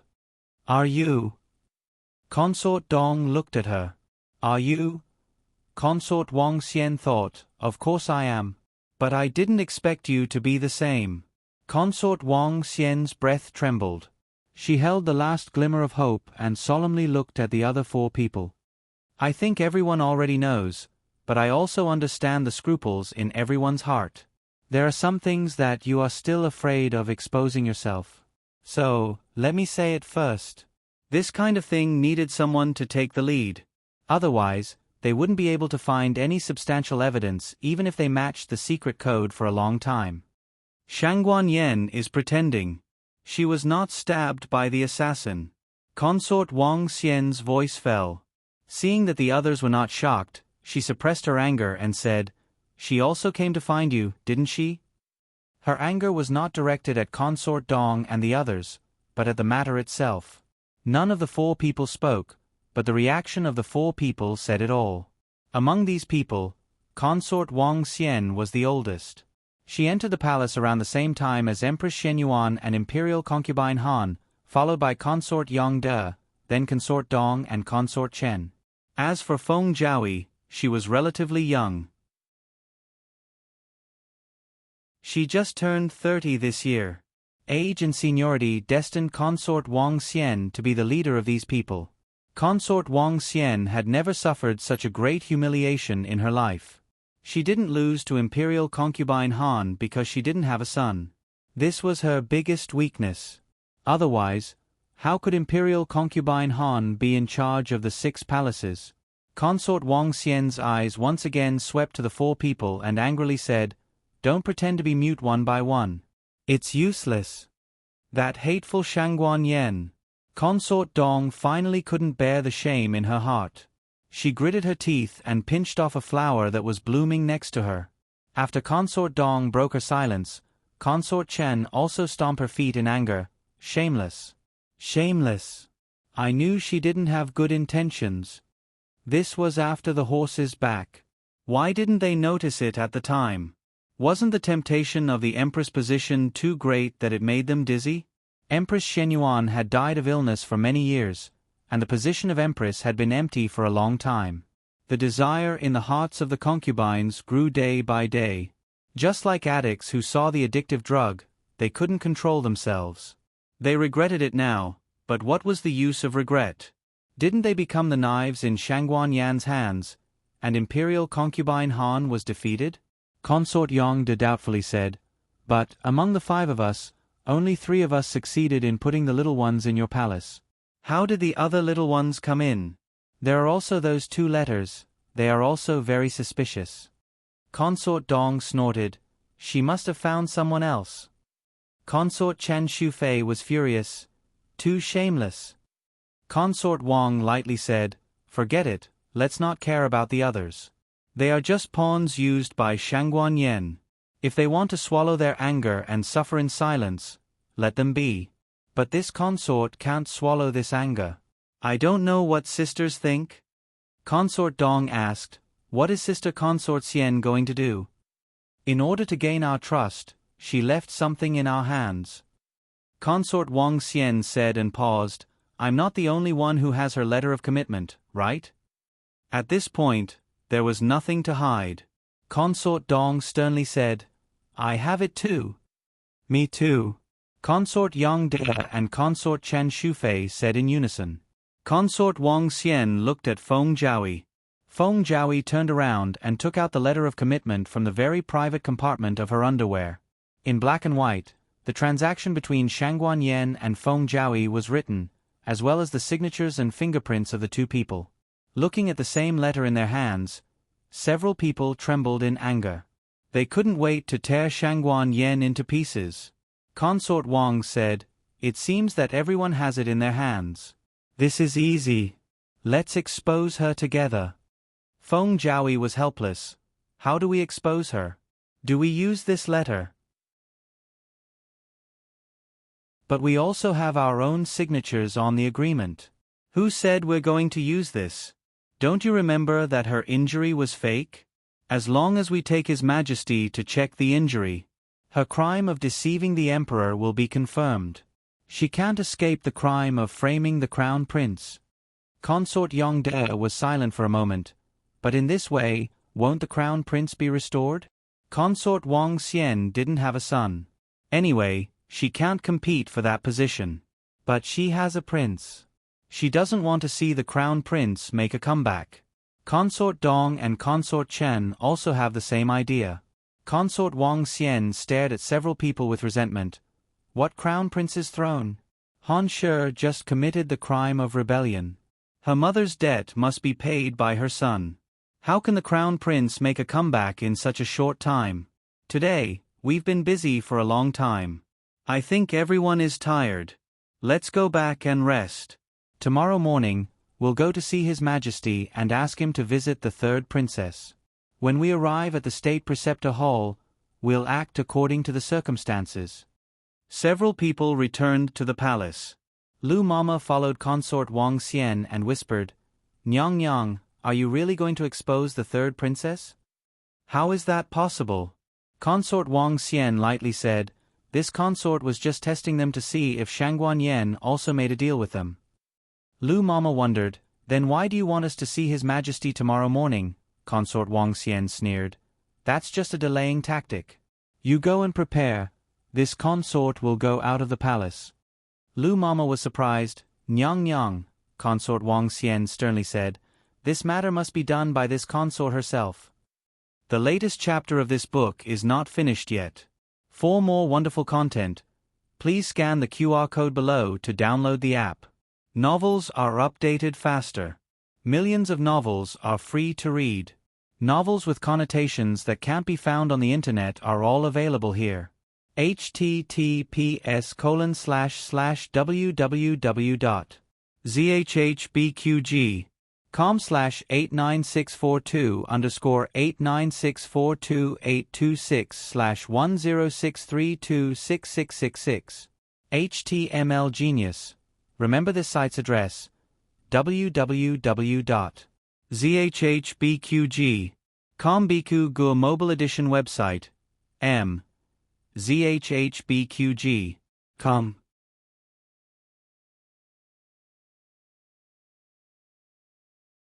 Chapter 786. The latest chapter of this book is not finished yet. For more exciting content, please scan the QR code below to download the app. The novel is more complete and updated faster. Millions of novels are free to read. There are all kinds of novels that can't be found on the internet. The Imperial Preceptor's Hall was brightly lit. Imperial concubine Han had fallen, so there was no need to keep the spy. Gu Jiao asked him to break something casually and then asked someone to send him back to the palace. Regardless of whether Zhang Dequan doubted him or not, he would not use such a careless eunuch who was sent back to the palace. The old chancellor was asking Xiao Hang about the situation of the top 10 aristocratic families. Empress Dowager Zhuang was holding the jar and eating today's candied fruit very carefully. Gu Jiao got up and said, "I'm going to cook." There was a chef in the Imperial Preceptor's Hall, but she wanted to cook a hometown dish for her family. Empress Dowager Zhuang said angrily, "Come back. Who wants to eat the food you cook?" It was so hot to go into the kitchen on a hot day. Gu Jiao said, "But didn't you say you wanted to eat Zhao state dishes at noon?" "I just said it casually." Empress Dowager Zhuang glared at the old chancellor. "You go." The old chancellor didn't want to go. There is a chef in the Imperial Preceptor's Hall. "Why are you?" I'll go. Xiao Hing said. He also knew how to cook Zhao state dishes. The old chancellor was shocked. He waved his hand and stood up. You can't go. I'll cook. Xiao Hang. In order not to eat his disciples' dark cuisine, the old chancellor went to the kitchen to cook under the hot weather. Little Commandery Princess went back to the palace. Little Jing Kong was led by Gu Changfeng to buy sugar-coated haws on the street. Only Gu Jiao, Empress Dowager Zhuang and Xiao Hang were left in the room. Gu Jiao hummed and said, Great Aunt, after what happened in Han Shi's palace today, the fact that the third princess has a bunch of imperial mothers should have been exposed. What will they do? In fact, if there were only her and Xiao Hang, they would also think about it. But with grand aunt and son-in-law here, they could slack off. Empress Dowager Zhuang said calmly, They will come. Speak of the devil. A disciple from the Imperial Preceptor Hall came to the Qilin Hall and cupped his hands towards Xiao Hang. Prince Chong's son, there are 2 people outside. They said that they were sent by His Majesty to visit the third princess. Xiao Hang and Gu Jiao exchanged a look. Empress Dowager Zhuang nodded slightly. Xiao Hang said to the disciples of the State Preceptor Hall, Let them in. Yes. Less than half a quarter of an hour later, a eunuch and a person dressed like a nanny arrived at the Qilin Hall. In the corridor, the nanny lowered her head, and her figure was blocked by the eunuch. The eunuch looked at the little palace maid guarding Shangguan Yan's door and said with a pleasant expression, We are here to deliver clothes to third princess. Is His Highness Zhong's son not here? The little maid said, His Highness just went to the toilet. This was perfect. He did not have to find an excuse to send His Highness Zhong's son away. The eunuch smiled. Then I'll pay my respects to His Highness Zhong's son later. Can I go in and see the third princess? Okay. The little palace maid, Huan stepped aside. The eunuch and the nanny entered the room. After a while, the eunuch's voice came from the room. It seems that it doesn't fit. You measure the third princess's size and make a few new ones. I'll wait for you outside. After that, he went out of the room and smiled at Huan I'm a little thirsty. Can you pour me a glass of water? Gong Gong, please wait a moment. Huan was successfully sent away. Inside the room, the nanny went behind the screen and coldly looked at the closed curtain. Don't pretend. Third princess. Come out quickly. There was a sound of movement inside the mosquito net. The curtain was lifted, and Shangguan Yan's smiling face came out. Wang Xianfei, I haven't seen you for 3 days. How have you been? Wang Xianfei coldly snorted. You're not calling me mother so soon? Shangguan Yan asked back. Do you deserve it? Wang Xianfei was so angry that she leaned back. She was really a ruthless person who kicked her aside after using her. Wang Xianfei arrogantly said. Shangguan Yan, don't be complacent too early. I already know all the things you've done, and the rest of the people also know your face. Tomorrow morning, everyone will come with His Majesty to check your injuries. At that time, I'm afraid you won't even be able to cry. Shangguan Yan raised an eyebrow. Oh, is that so? Then Wang Xianfei came all the way here to remind me. You don't want to see me cry?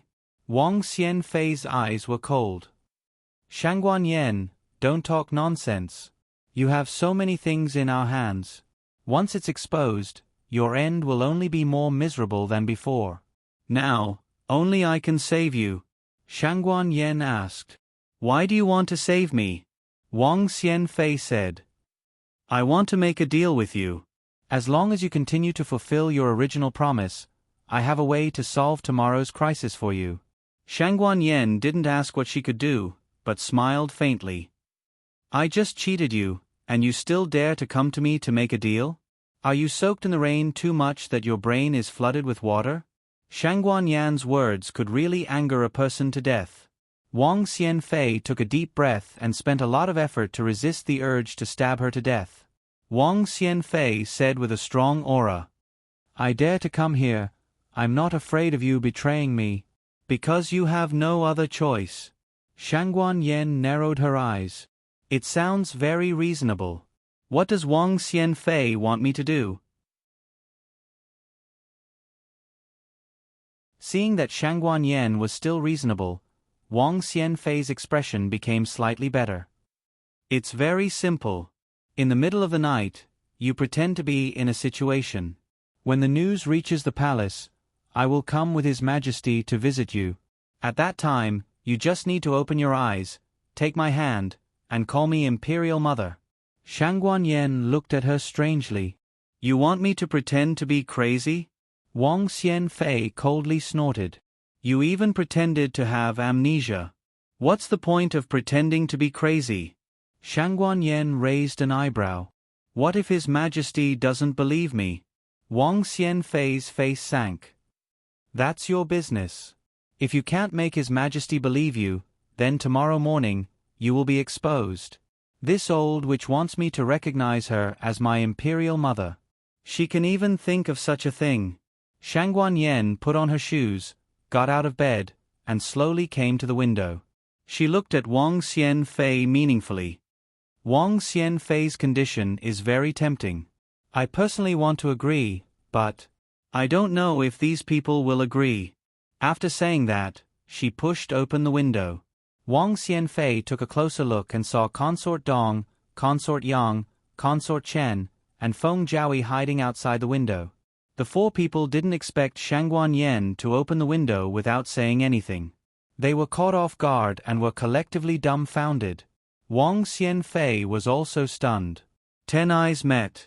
At the epic-level large-scale social death scene. Why are you here? It took Wang Xianfei a long time to find her voice. Shangguan Yen was happy to watch a good show. She crossed her arms and calmly looked at Consort Dong and the others. Consort Dong cleared her throat and asked, We also want to ask you, didn't you say that you will go to His Majesty tomorrow morning to report this shameless person? You are just stalling for time so that you can come and make a deal with her. Shangguan Yen glanced at her. Hey, pay attention to your words. Who is shameless? Are you guys shameless? You guys can't wait to sell out your teammates. This is your so-called alliance? It's ridiculous. Aren't you? Wang Xianfei coldly asked. We. Consort Dong's face turned red and looked at Feng Jiaoyi. She came first. Feng Jiaoyi's body shook. I am the third. When I came, Consort Shu and Consort De were already hiding outside the window. Consort De came first.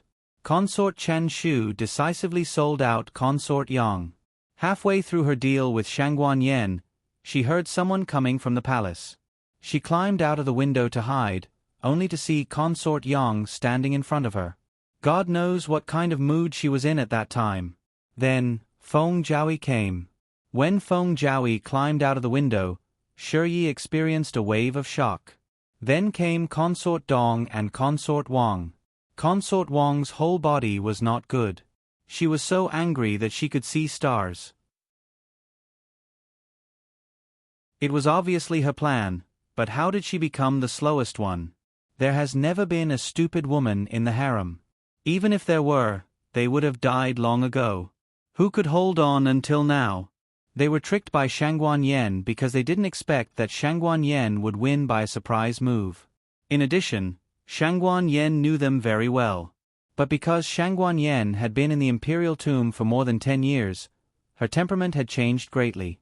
She was no longer the crown princess they were familiar with. Know yourself and know your enemy and you will win 100 battles. This sentence was not unreasonable. We don't want infighting. Consort Wang calmed down and stabilized the overall situation. Everyone wants to be the empress, but it seems that no one can do it. It's better to take a step back and think about how to get revenge. Of course, if you are willing to be played by Shangguan Yen, just pretend that I didn't say anything.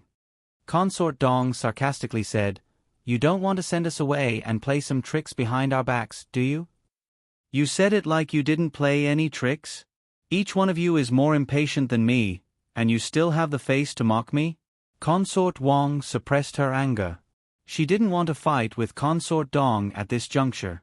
She seriously said, Let's go to the palace together and invite His Majesty. Don't say that we have seen her. Her testimony alone is not enough to convince us. Think of a way to let His Majesty see her injury." The four people were silent. At this point, they certainly understood that the deal with Shangguan Yen would not work. They were the 5 dignified imperial concubines, but they were played by a junior. They really couldn't swallow this. "Good, I agree." Consort Chan Shufei was the first to express her opinion. "I also agree." Immediately after, Feng Jiaoyi and Consort Yang De also expressed their opinion. Consort Dong impatiently frowned. "You all agreed, what else can I do?" "All right, let's go back to the palace." Shangguan Yen slowly said, "Are you sure you want to leave like this?" Consort Wang warned, "Shangguan Yen, don't even think about doing anything to us here. Our people are not to be trifled with. If we really go to His Majesty, we can just say that we were worried about you and secretly went out of the palace to visit you. You won't get any benefits." Shangguan Yen took out a stack of paper from her wide sleeve and patted it on her palm, saying, "It seems that you don't care about this." The several people subconsciously turned their heads and looked at the paper in her hand. Shangguan Yen was afraid that they couldn't see it clearly, so she specially showed them one. The several people's pupils shrank. Consort Dong was stunned. Yes, this is the letter of commitment I wrote to the several imperial concubines. It's written in black and white. If you help me overthrow Imperial Concubine Han, I will help you ascend to the position of the Empress. Consort Feng hurriedly took out the letter that she carried with her. "Don't look at it. The one in your hand is fake. The one in my hand is the real one. If you don't believe me, you can compare the fingerprint on it." Consort Feng looked at the guide she pressed on it. She pressed it with her right thumb. Her right thumb had a doe pattern, commonly known as a snail. But on this piece of paper, the fingerprint that should belong to her was a dustpan. It was indeed different. The story of the matter was like this. Xiao Hang first secretly got the handwriting of the several imperial concubines from the State Preceptor Hall's library and let Shangguan Yen write 5 letters of commitment in advance. Then, he let the old chancellor imitate the handwriting of the several imperial concubines to sign and put their fingerprints on it. Most people wouldn't compare their fingerprints after the event. After all, they had signed in front of them. Who would have thought that Shangguan Yan's hand would be so fast that she would secretly replace it under their noses? In fact, if it was just a few little people, little Jiao could do it. Why would he let Shangguan Yen find these imperial concubines at night? Empress Dowager Zhuang was not a woman who only limited her sight to the harem. She was the regent Empress Dowager who commanded the court. From the beginning, she wasn't just scheming against Imperial Concubine Han. Imperial Concubine Han was just a convenience. What she really wanted was these big fishes from the aristocratic families. Imperial Concubine Wang sneered, "Shangguan Yen, even if you took this evidence, so what? Prove that we are in cahoots with you? Aren't you also involved?" Shangguan Yen smiled faintly, "But I'm not afraid of death." "Are you not afraid?" Imperial Concubine Dong was angry. "You." Shangguan Yan's smile faded and her eyes were a little bit cold. She walked towards them step by step like a vengeful ghost. "The Shenyuan family is gone, my imperial mother is dead, and my son is seriously ill and won't live past the end of the year. What else do I have to lose? You are different. You have a huge maternal family behind you. You have healthy and long-lived children. I only ask you one thing, do you dare to die with me? The barefooted are not afraid of wearing shoes. Right now, I am the barefooted one." Digression: the monthly votes are close to breaking 10,000. If it breaks 10,000, we will add more chapters. The latest chapter of this book is not finished yet. For more wonderful content, please scan the QR code below to download the app. The novel will be updated more quickly. Millions of novels can be read for free. Novels with connotations that can't be found on the internet can be found here.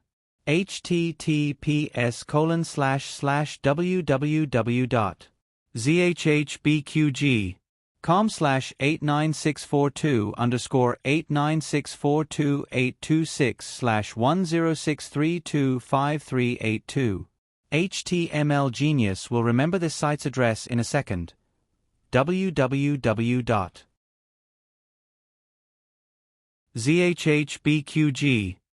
Biku Gu mobile version reading website, zhhbqg.com.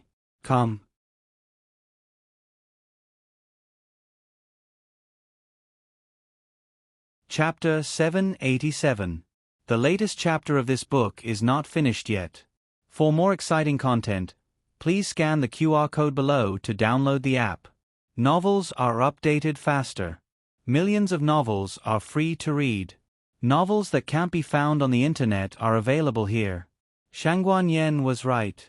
She has nothing to lose, but they can't gamble with their children and the entire family behind them. Several people's faces were livid with anger. Wang Xianfei coldly said, "Isn't your son still alive? Aren't you afraid of implicating him in your death?" Shangguan Yen arrogantly smiled. "When I rebelled against the Shenyuan family and became a commoner, I didn't implicate my son. Do you think that my imperial father will vent his anger on my son for framing you?" This was true. The emperor's tolerance and preference for Shangguan Qing was obvious to all. Wang Xianfei clenched her fists, her nails deeply piercing into her palms. "What do you want to do?" Shangguan Yen said with a smile, "I don't want to do anything. I just want to see your frightened look. I'm happy. When I'm happy enough, I'll send this evidence to my imperial father. At that time, we'll go to the underworld to see my imperial mother." Crazy. Chen Shufei stomped her feet. Next door, in Gu Jiao's room, Gu Jiao and Gu Chengfeng were clinging to the wall like octopuses. Their 2 ears grew on the wall.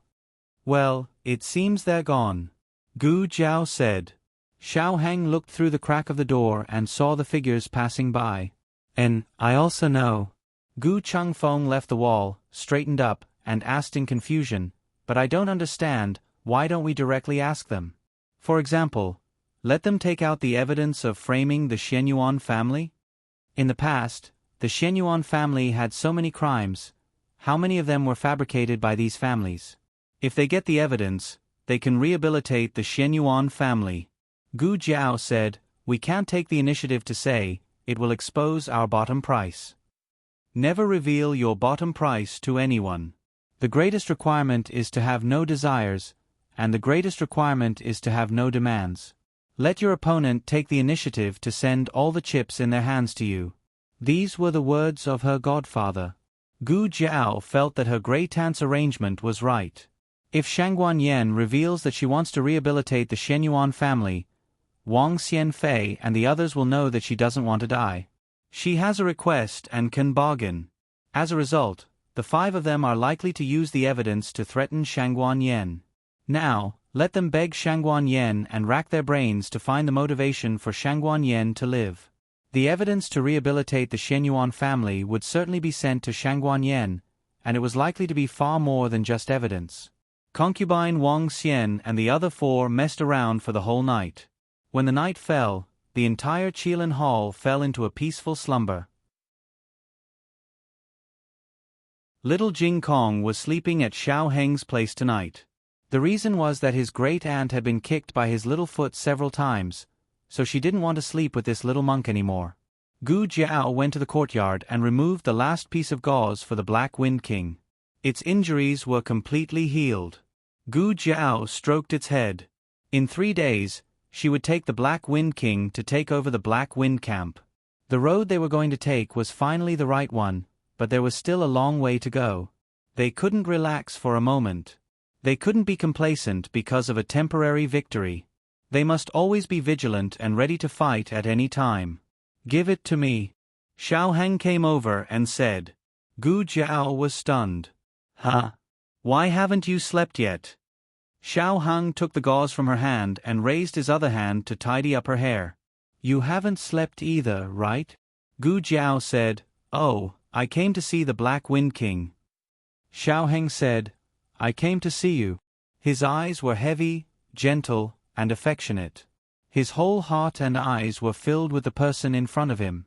Gu Jiao blinked. This guy was getting more and more outrageous as he grew up. As soon as there was no one around, he would flirt with her. He was about to become a walking hormone. If this continued, she wouldn't be able to handle it. From a physiological point of view, her body was gradually maturing. It was indeed easy for her to be attracted to the hormones of the opposite sex. It's not my problem, it's the hormones' problem. Before Xiao Hang could say anything, he saw the little girl shake her head.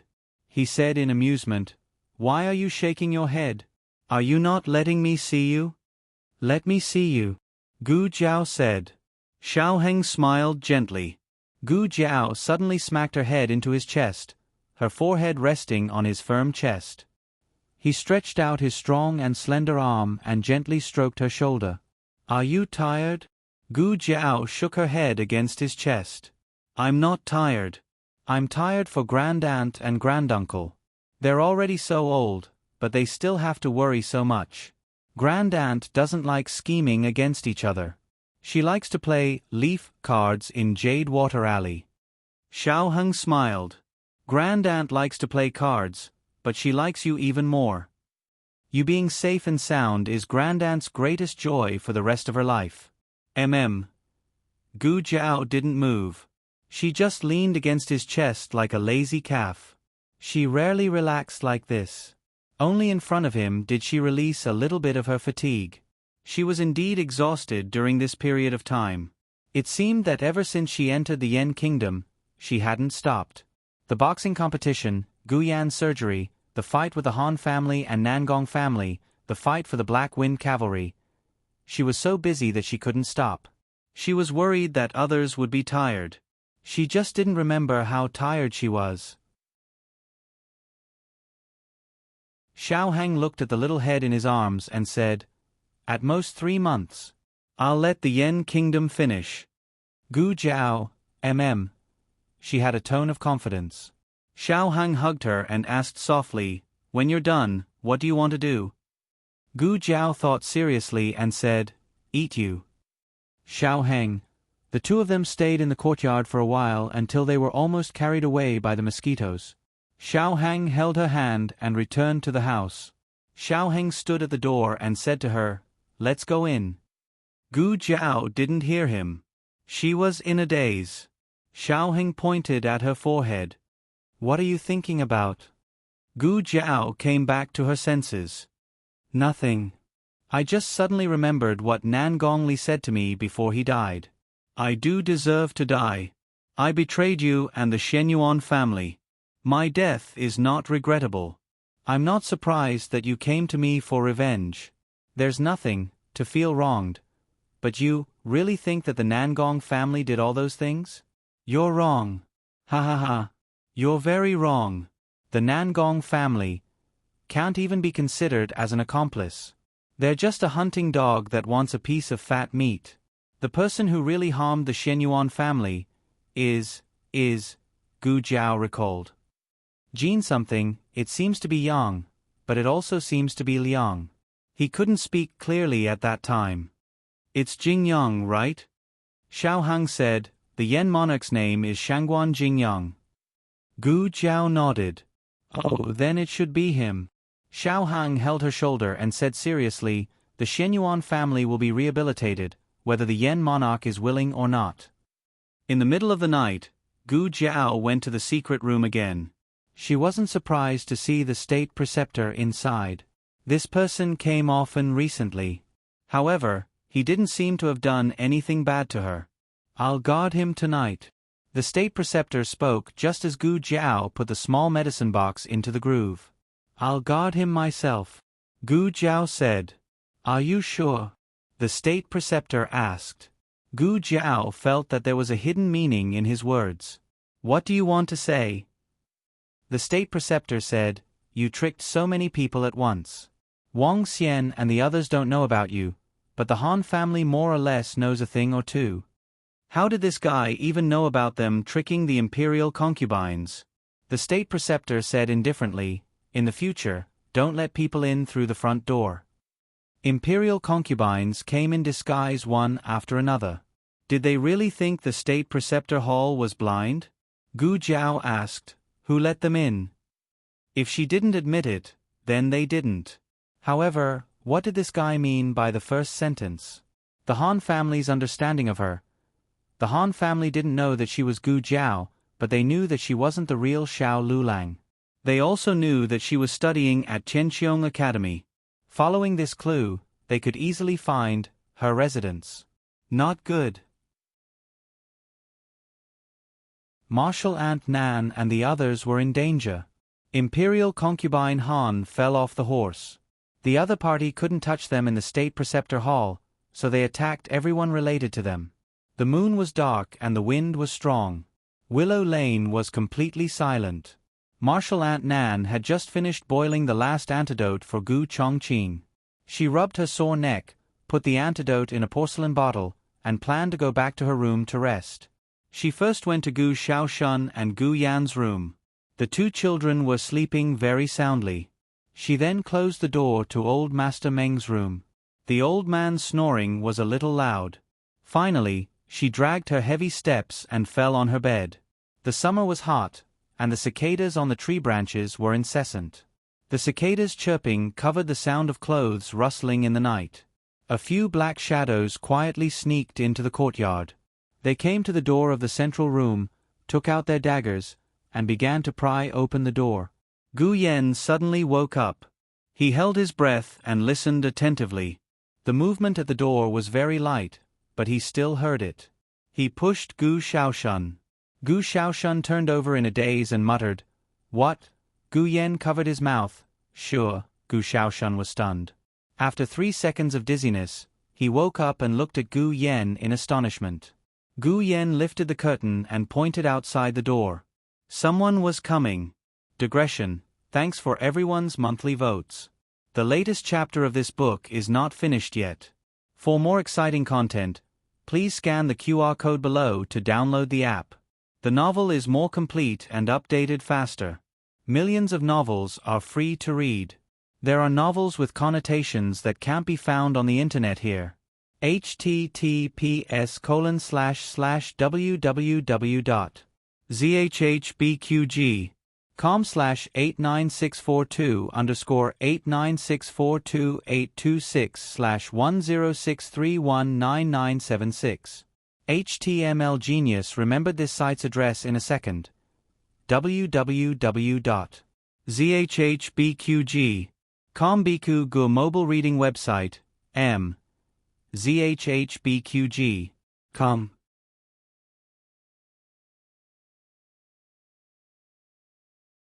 Chapter 788. The latest chapter of this book is not finished yet. For more exciting content, please scan the QR code below to download the app. Novels are updated faster. Millions of novels are free to read. Novels with content that can't be found online are all available here. Gu Xiaoshun sat up. His movements were fast but not heavy, almost silent. He gave Gu Yan a look. "I'll go take a look. You wait here for me." In fact, in terms of age, Gu Xiaoshun was 1 year younger than Gu Yan, but Gu Yan had always been the sickly one. Gu Xiaoshun was used to protecting him. Gu Yan shook his head, indicating that he didn't need to look. He should go wake up Master's wife and the others. Okay. Gu Xiaoshun responded in his mind. Without even wearing shoes, he went barefoot to Master's wife and Master Lu's room. When he passed through the central room, he clearly felt the other party trying to pry open the door. However, Master Lu was the best craftsman in the Zhao country. The door bolt he had modified was not easy to pry open. Of course, he didn't rule out the possibility that they would use force after getting tired of prying. For example, they could kick it open. Gu Xiaoshun had to hurry.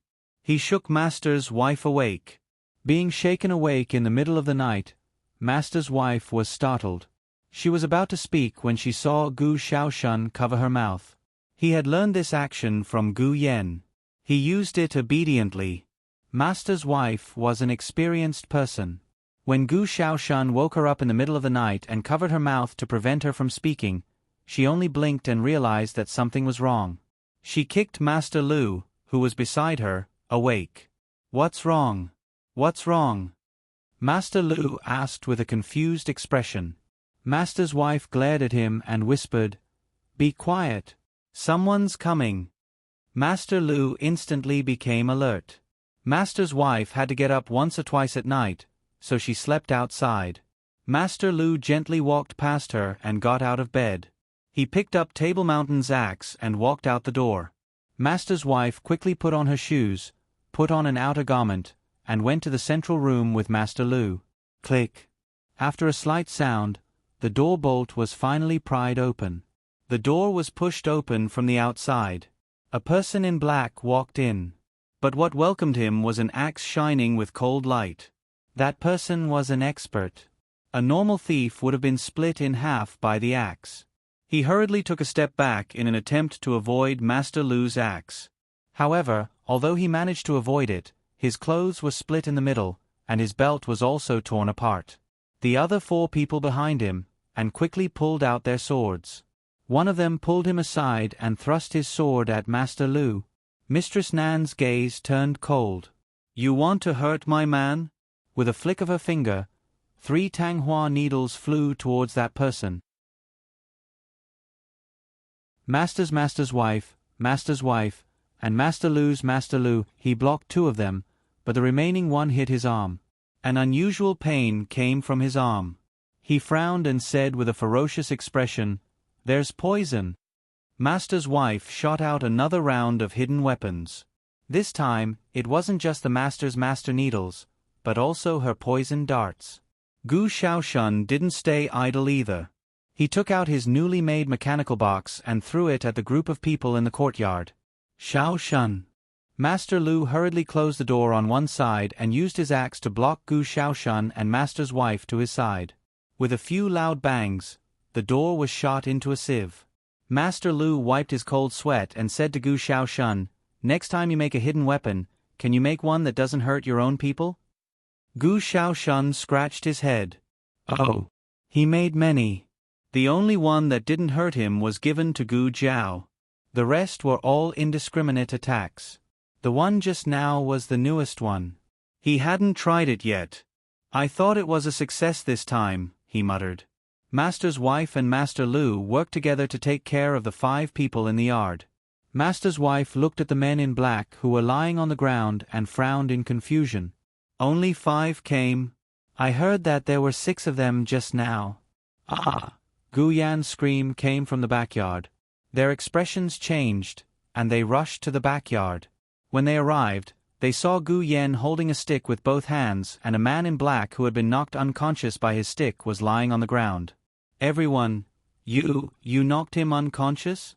Gu Shaoshun asked in a daze. This was simply too unbelievable, okay? Gu Yan puffed out his small chest and said proudly, "Yes." Gu Shaoshun couldn't help but give Gu Yan a thumbs up. "Brother, from now on, I have a whole new level of respect for you." "But..." Gu Shaoshun frowned. "Why did you call him unconscious? I thought he did something to you." Gu Yan held the stick and said, "This is more imposing." Gu Shaoshun, Gu Yan's sneak attack was successful purely because that person stepped into the trap in the backyard and inhaled the knockout powder scattered from the eaves. As they were talking, there was a sudden whoosh from the front yard, followed by fireworks exploding in the sky. Master Lu threw an axe over and knocked the struggling man in black unconscious. Master's wife looked at the fireworks above her head and said with a serious expression, "It's a signal. They're gathering their companions nearby. We can't stay here any longer. Hurry and leave. Don't pack your things." Money was a small matter. Escaping for their lives was a big matter. Gu Yan rushed into the house and took the golden lantern that Gu Jiao had brought back from the Lantern Festival. He didn't take anything else. Master's wife went back to the house to put on her clothes and took a few masks. Although she didn't pack, she still took the banknotes that were convenient. Master Lu carried her hidden weapons and poison on his back. "We can't forget this. This is the antidote for Chongqing." Master's wife took the medicine bottle from the table and put it in her arms. On the other side, Gu Shaoshun and Gu Yan went to call Master Meng. However, Master Meng was in a deep sleep and couldn't be woken up even if 5 bolts of lightning struck him. I really have to hand it to you. Gu Yen was mad. Xiao Shun, you can carry him. I'll do it. Master Lu walked into the house and handed the basket on his back to Gu Xiaoshun. Go and prepare the carriage. Okay. Gu Xiaoshun agreed. He and Gu Yen went to the stable, took the horse out, put it on the carriage, and opened the back door. Master Lu carried the sleeping Master Meng on his back. Gu Yen and Gu Xiaoshun also sat on the carriage. Master's wife sat on the outside seat and grabbed the reins. I'll drive the carriage. I'm more familiar with the terrain of Shangdu. After Master Lu put Master Meng in the carriage, he came out and sat with her. I'll look after it for you. Okay. Master's wife didn't refuse. In the middle of the night, a carriage drove out of Willow Lane and left on the quiet street. There was no curfew in the outer city of Shangdu, but at this time, there weren't many carriages on the street. Their carriage would be very eye-catching. Go to a crowded place. Master Lu said. Where's the crowded place? Master's wife asked subconsciously. Heavenly Fragrance Pavilion. Gu Yen lifted the curtain and said. Heavenly Fragrance Pavilion, the place where Gu Changfeng sang opera. Now, only that street was bustling all night. That was the best place to go. Master's wife turned the carriage and rushed in the direction of Heavenly Fragrance Pavilion. Quick! They're over there. Hearing the assassin's voice, Master's wife clenched the reins in her hand. Not good. They're catching up. This time, it wasn't 5 black-clothed men, but a total of 10. 10 assassins leaped onto roofs and vaulted over walls, following the loud sound of horse hooves and the clunky sound of the carriage wheels. They gradually closed in. I see the carriage. Go. Remember to capture the 2 young ones alive. Kill the rest without mercy. Yes. The black-clothed men split into 2 groups, 5 on the left side of the road, 5 on the right side of the road, surrounding the carriage. Following the leader's hand gesture, everyone used Qinggong to soar into the sky in the night. They pulled out their long swords and slashed open the carriage. The horse was frightened, and with the sword energy cutting the reins on the horse's back, the horse fled in panic in the night. At this time, no one cared about the horse. Everyone surrounded the collapsed carriage. Who did it? The leader was fierce. I said to keep the 2 young ones alive. What if they died? Everyone lowered their heads. The leader pointed at the black-clothed man beside him. You, go take a look. Yes. The black-clothed man who was pointed at bravely walked forward, using his long sword to pry open a collapsed carriage wall, but found that there was no one in the carriage. He turned back and said, Leader, they ran away. The leader narrowed his eyes. They can't have gone far, split up and chase.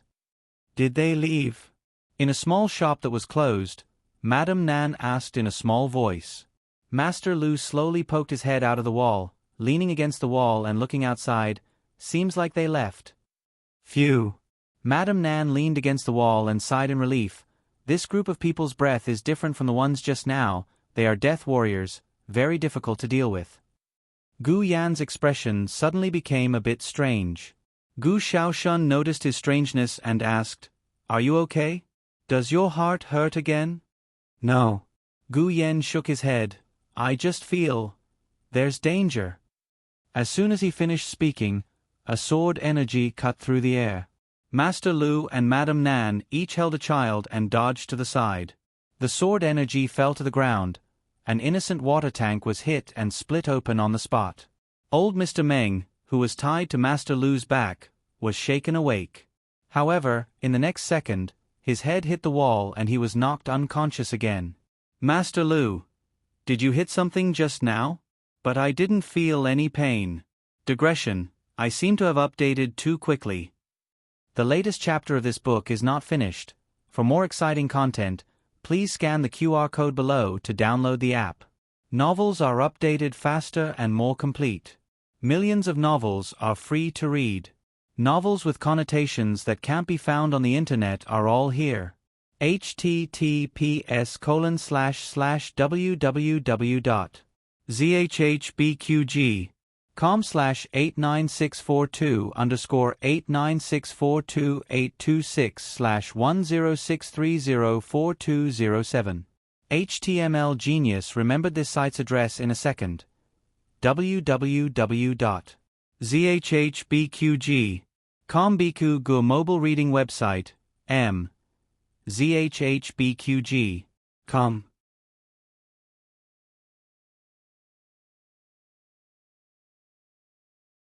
Chapter 789. The latest chapter of this book is not finished yet.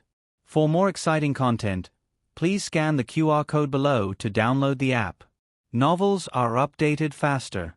Millions of novels are free to read. Novels with content that can't be found online are all available here. Two men of sacrifice jumped into the courtyard. Nan Shenyang said to Master Lu, "Take them away first.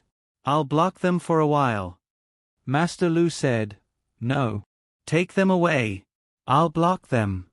Nan Shenyang said angrily, "If you say any more nonsense, I'll divorce you." Nan Shenyang's martial arts were abolished, but she was an expert in using poison and concealed weapons. Her chances of winning were much higher than Master Lu, who couldn't even beat the Horse King. "Humph! None of you are allowed to leave." The men of sacrifice attacked. Nan Shenyang directly threw 6 darts over, opening a path for Master Lu and the others. "Go quickly." Master Lu gritted his teeth, grabbed Gu Shaoshun with one hand and Gu Yan with the other, stepped on the ground and flipped over the wall. Unfortunately, Master Lu and the others were not far away before the remaining men of sacrifice caught up with them. The 8 people blocked all their escape routes. The leader of the men of sacrifice said, "Hand over the 2 little ones, and I'll leave your corpse intact." "Bah!" Master Lu said coldly, "Come at me if you have the guts. I'll see what skills you have." After he finished threatening, he whispered to the 2 disciples, "Do you still remember how to use the mechanism box?" The mechanism box he spoke of was not a half-finished product made by Gu Shaoshun. He made it himself. It was something that could really save their lives. But it took a lot of time to make. He had only made 2 so far and gave them to the 2 children. He and Nan Xiang didn't have any. The 2 nodded. Master Lu lowered his voice and said, "In a while, I'll hold them back. You guys split up and find a place to hide. Use the breathing technique I taught you to hide your breath." He always disagreed with Nan Xiang's various impulsive actions. For example, don't be enemies with the imperial family of Zhao country, don't come to Yen country and take risks. You're only a master's wife, not a biological mother. But when it came to a real life and death situation, he still didn't hesitate to sacrifice his own life to find a way out for the 2 children. Gu Shaoshun grabbed Gu Yan's wrist. "I know, father." The word father made the tip of Master Lu's nose sour, and a swollen pain surged up his throat. Shaoshun usually only called him Shefu, but she would occasionally call him adoptive father. This was the first sound, and also the last one. Tears flashed in Master Lu's eyes. When one got older, it was easy for their eyes to leak urine. He smiled and said to the men of sacrifice in front and behind him, "Come on. Come at me together if you have the ability." The Death Warriors didn't waste any time talking to him. They raised their swords and rushed towards him. "Old Master Meng, I'm sorry. The 2 children can't run away with you. I can only wrong you to stay with me." Master Lu untied the ropes on his body. Old Master Meng had just woken up when he was thrown to the side of the road by Master Lu. He fainted again. Old Master Meng. Master Lu wasn't a match for these Death Warriors, but he fought as if he didn't care about his own life, forcibly carving out a bloody path. Originally, it was Gu Shaoshun who was grabbing Gu Yan. Unexpectedly, Gu Yan's wrist suddenly turned and he grabbed Gu Shaoshun's wrist instead. "Let's go," he said decisively. The 2 of them rushed out of the street and fled for their lives in the empty night. In order not to let the 2 children's hearts soften, Master Lu didn't cry out even when he was stabbed. He just gritted his teeth and swallowed all the pain back into his throat. However, A few death warriors still chased after them. "There's a well over there." Gu Yen looked at the empty space in front of him and said, "Go. Hide in it." Gu Shaoshan was very good at swimming. He pulled open the well cover and jumped down first. Then, he raised his head, wiped the water droplets off his face, and reached out to Gu Yen. "Jump down, I'll catch you." Gu Yen stood beside the well and stared at Gu Shaoshan, whose eyes were filled with encouragement. He smiled slightly and grabbed the well cover forcefully. Gu Shaoshan suddenly panicked and whispered, "Gu Yen, what are you doing?" Gu Yen said, "Don't make a sound." Gu Shaoshan paddled and tried to climb up. "Hey, come down. I'm your older brother," Gu Yen said. "This time, it's my turn to protect you." His body was very weak and his strength was very little. He almost used up all the strength in his arms to cover the heavy well cover. Then, he broke into a run. As he ran, he said to the people on the other street, "Let's split up. You go that way." The death warriors who chased after them decisively ignored the well and split into two groups to chase after them. Gu Yen ran forward with all his might. He had been sick for the first 16 years. He would pant after walking a few steps. After the operation, he finally understood how easy it was to be a normal person. He had never run so wildly before. He felt his heart contract violently, and there was a majestic power flowing through his body. Was this the body of a normal person? It felt good. He felt it. "Stop. Otherwise, I'll make a move." A death warrior stood on a roof not far away and shouted at Gu Yen. Of course, Gu Yen didn't stop. He used all his strength to run forward. He was like a child who had never eaten candy before and wanted to eat it all at once. He also wanted to run as fast as he could. The death warrior's mission was to capture someone alive. It was said to capture, not invite. It didn't matter if he was slightly injured or seriously injured.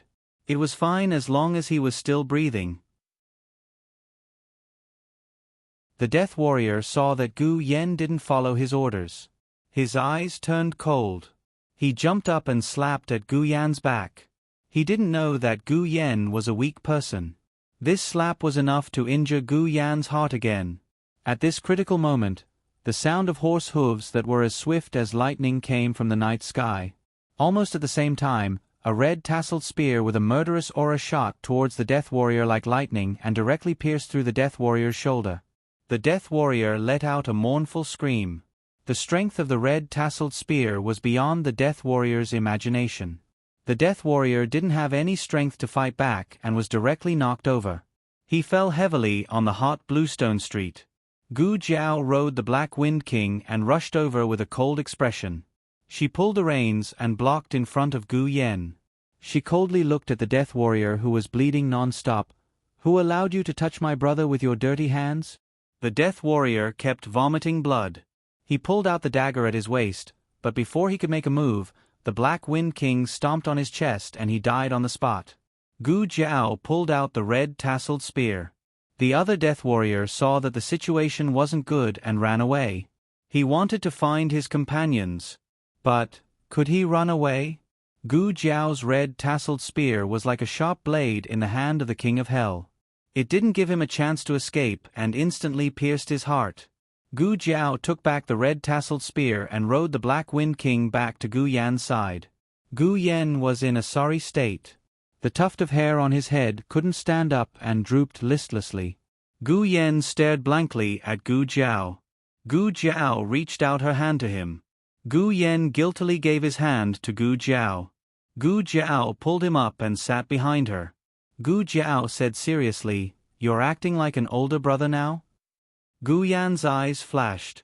He stretched out his arm and hugged Gu Jiao's waist. He put his head on Gu Jiao's body and said shamelessly, My head seems to be a little dizzy. Did I run too fast? My heart also hurts. Is my heart disease acting up again?" Gu Jiao closed her eyes and held the reins tightly. Biological brother. Biological brother. Don't be angry, don't be angry. Gu Jiao brought Gu Yen to find Master Lu and Madame Nan. Madame Nan had already escaped from the small courtyard and was surrounded by 6 people with Master Lu. Perhaps the mission this time wasn't too difficult. The men of sacrifice sent by the Han family weren't too strong. Gu Jiao and the Black Wind King quickly took care of them. Madame Nan and Master Lu were slightly injured. Fortunately, they weren't seriously injured. Old Master Meng didn't treat them as dead people. No one targeted him. He was fine. Gu Jiao and Gu Yen went to the place where Gu Shaoshun was hidden. Gu Jiao removed the manhole cover and pulled Gu Shaoshun, who had almost reached the top, up. Gu Shaoshun was wet. Even her eyelashes were dripping with water. "Sister." He was very surprised to see Gu Jiao. But thinking of something, he glared at Gu Yen with hidden bitterness. "Don't do this in the future. It was so dangerous." In terms of running, could Gu Yen outrun him? He was the #1 village tyrant of Qingchuan village. He was a fast runner from 10 miles away. It would be more appropriate for him to be the one to lead the enemy away. Gu Yen curled his lips and snorted. He whispered, "I'm the older brother." Gu Jiao took the State Preceptor Hall's token out of the inner city tonight. If she had been a step late, the consequences would have been unimaginable. "Lord State Preceptor, I owe you another favor." Madame Nan and Master Lu were covered in cuts and bruises. Gu Shaoshun and Gu Yen were also in a sorry state. Even if they had the State Preceptor Hall's token, they would still be strictly checked. And they didn't have the inner city's token, so it was impossible for them to enter the city. As for their original residence, it was already targeted by the Han family, so it wasn't safe. Gu Jiao said, "Let's find an inn to stay for the night. Madame Nan and Master Lu's injuries need to be treated as soon as possible." "It's just a small injury," Madame Nan said indifferently. "Jiao Jiao, who are those people?" Gu Jiao replied, "They're the Han family's death warriors." Being targeted by the Han family, they had to settle Madame Nan and the others in a safe place as soon as possible. But where was the best place? Digression: the recent updates were too fierce. My soul was hollowed out.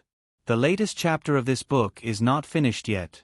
For more exciting content, please scan the QR code below to download the app. The novel is more complete and updated faster. Millions of novels are free to read. Novels with content that can't be found online are all here. https://www.zhbqg.com/89642_826/1063035881. HTML Genius memorized this site's address in a second. www.zhbqg.com Biku Gu mobile reading website, zhbqg.com. You're tuning in to the Narrate and Escape YouTube channel. Don't forget to subscribe and join us on this journey to catch the most captivating stories.